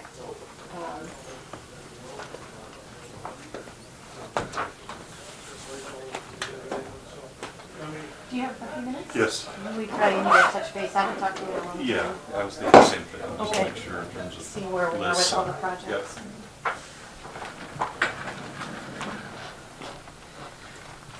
Well, again, I appreciate you being here. I I'm glad appreciate to. all your help, This, keeping us straight. That's a full-time job. This budget discussion is about the same everywhere. Really? Yeah. It's a business management, it's a strategic planning thing, and you guys do the policy setting. Yeah. And you turn to them and say, because I got to teach that class for so many years. Tactically, now you put together what we've just told you to do. And it gets back to what he was saying as well. What's the priority? What do we want to, I mean, it really gets down to those very general things, like what do we want to be known for? You know, what's the county wish to do, and how does it want to push its own agenda, its interest, its marketing, who it is, you know. And that's where you guys come in, you get to make those kinds of decisions. Everything flows from that. So, Interesting.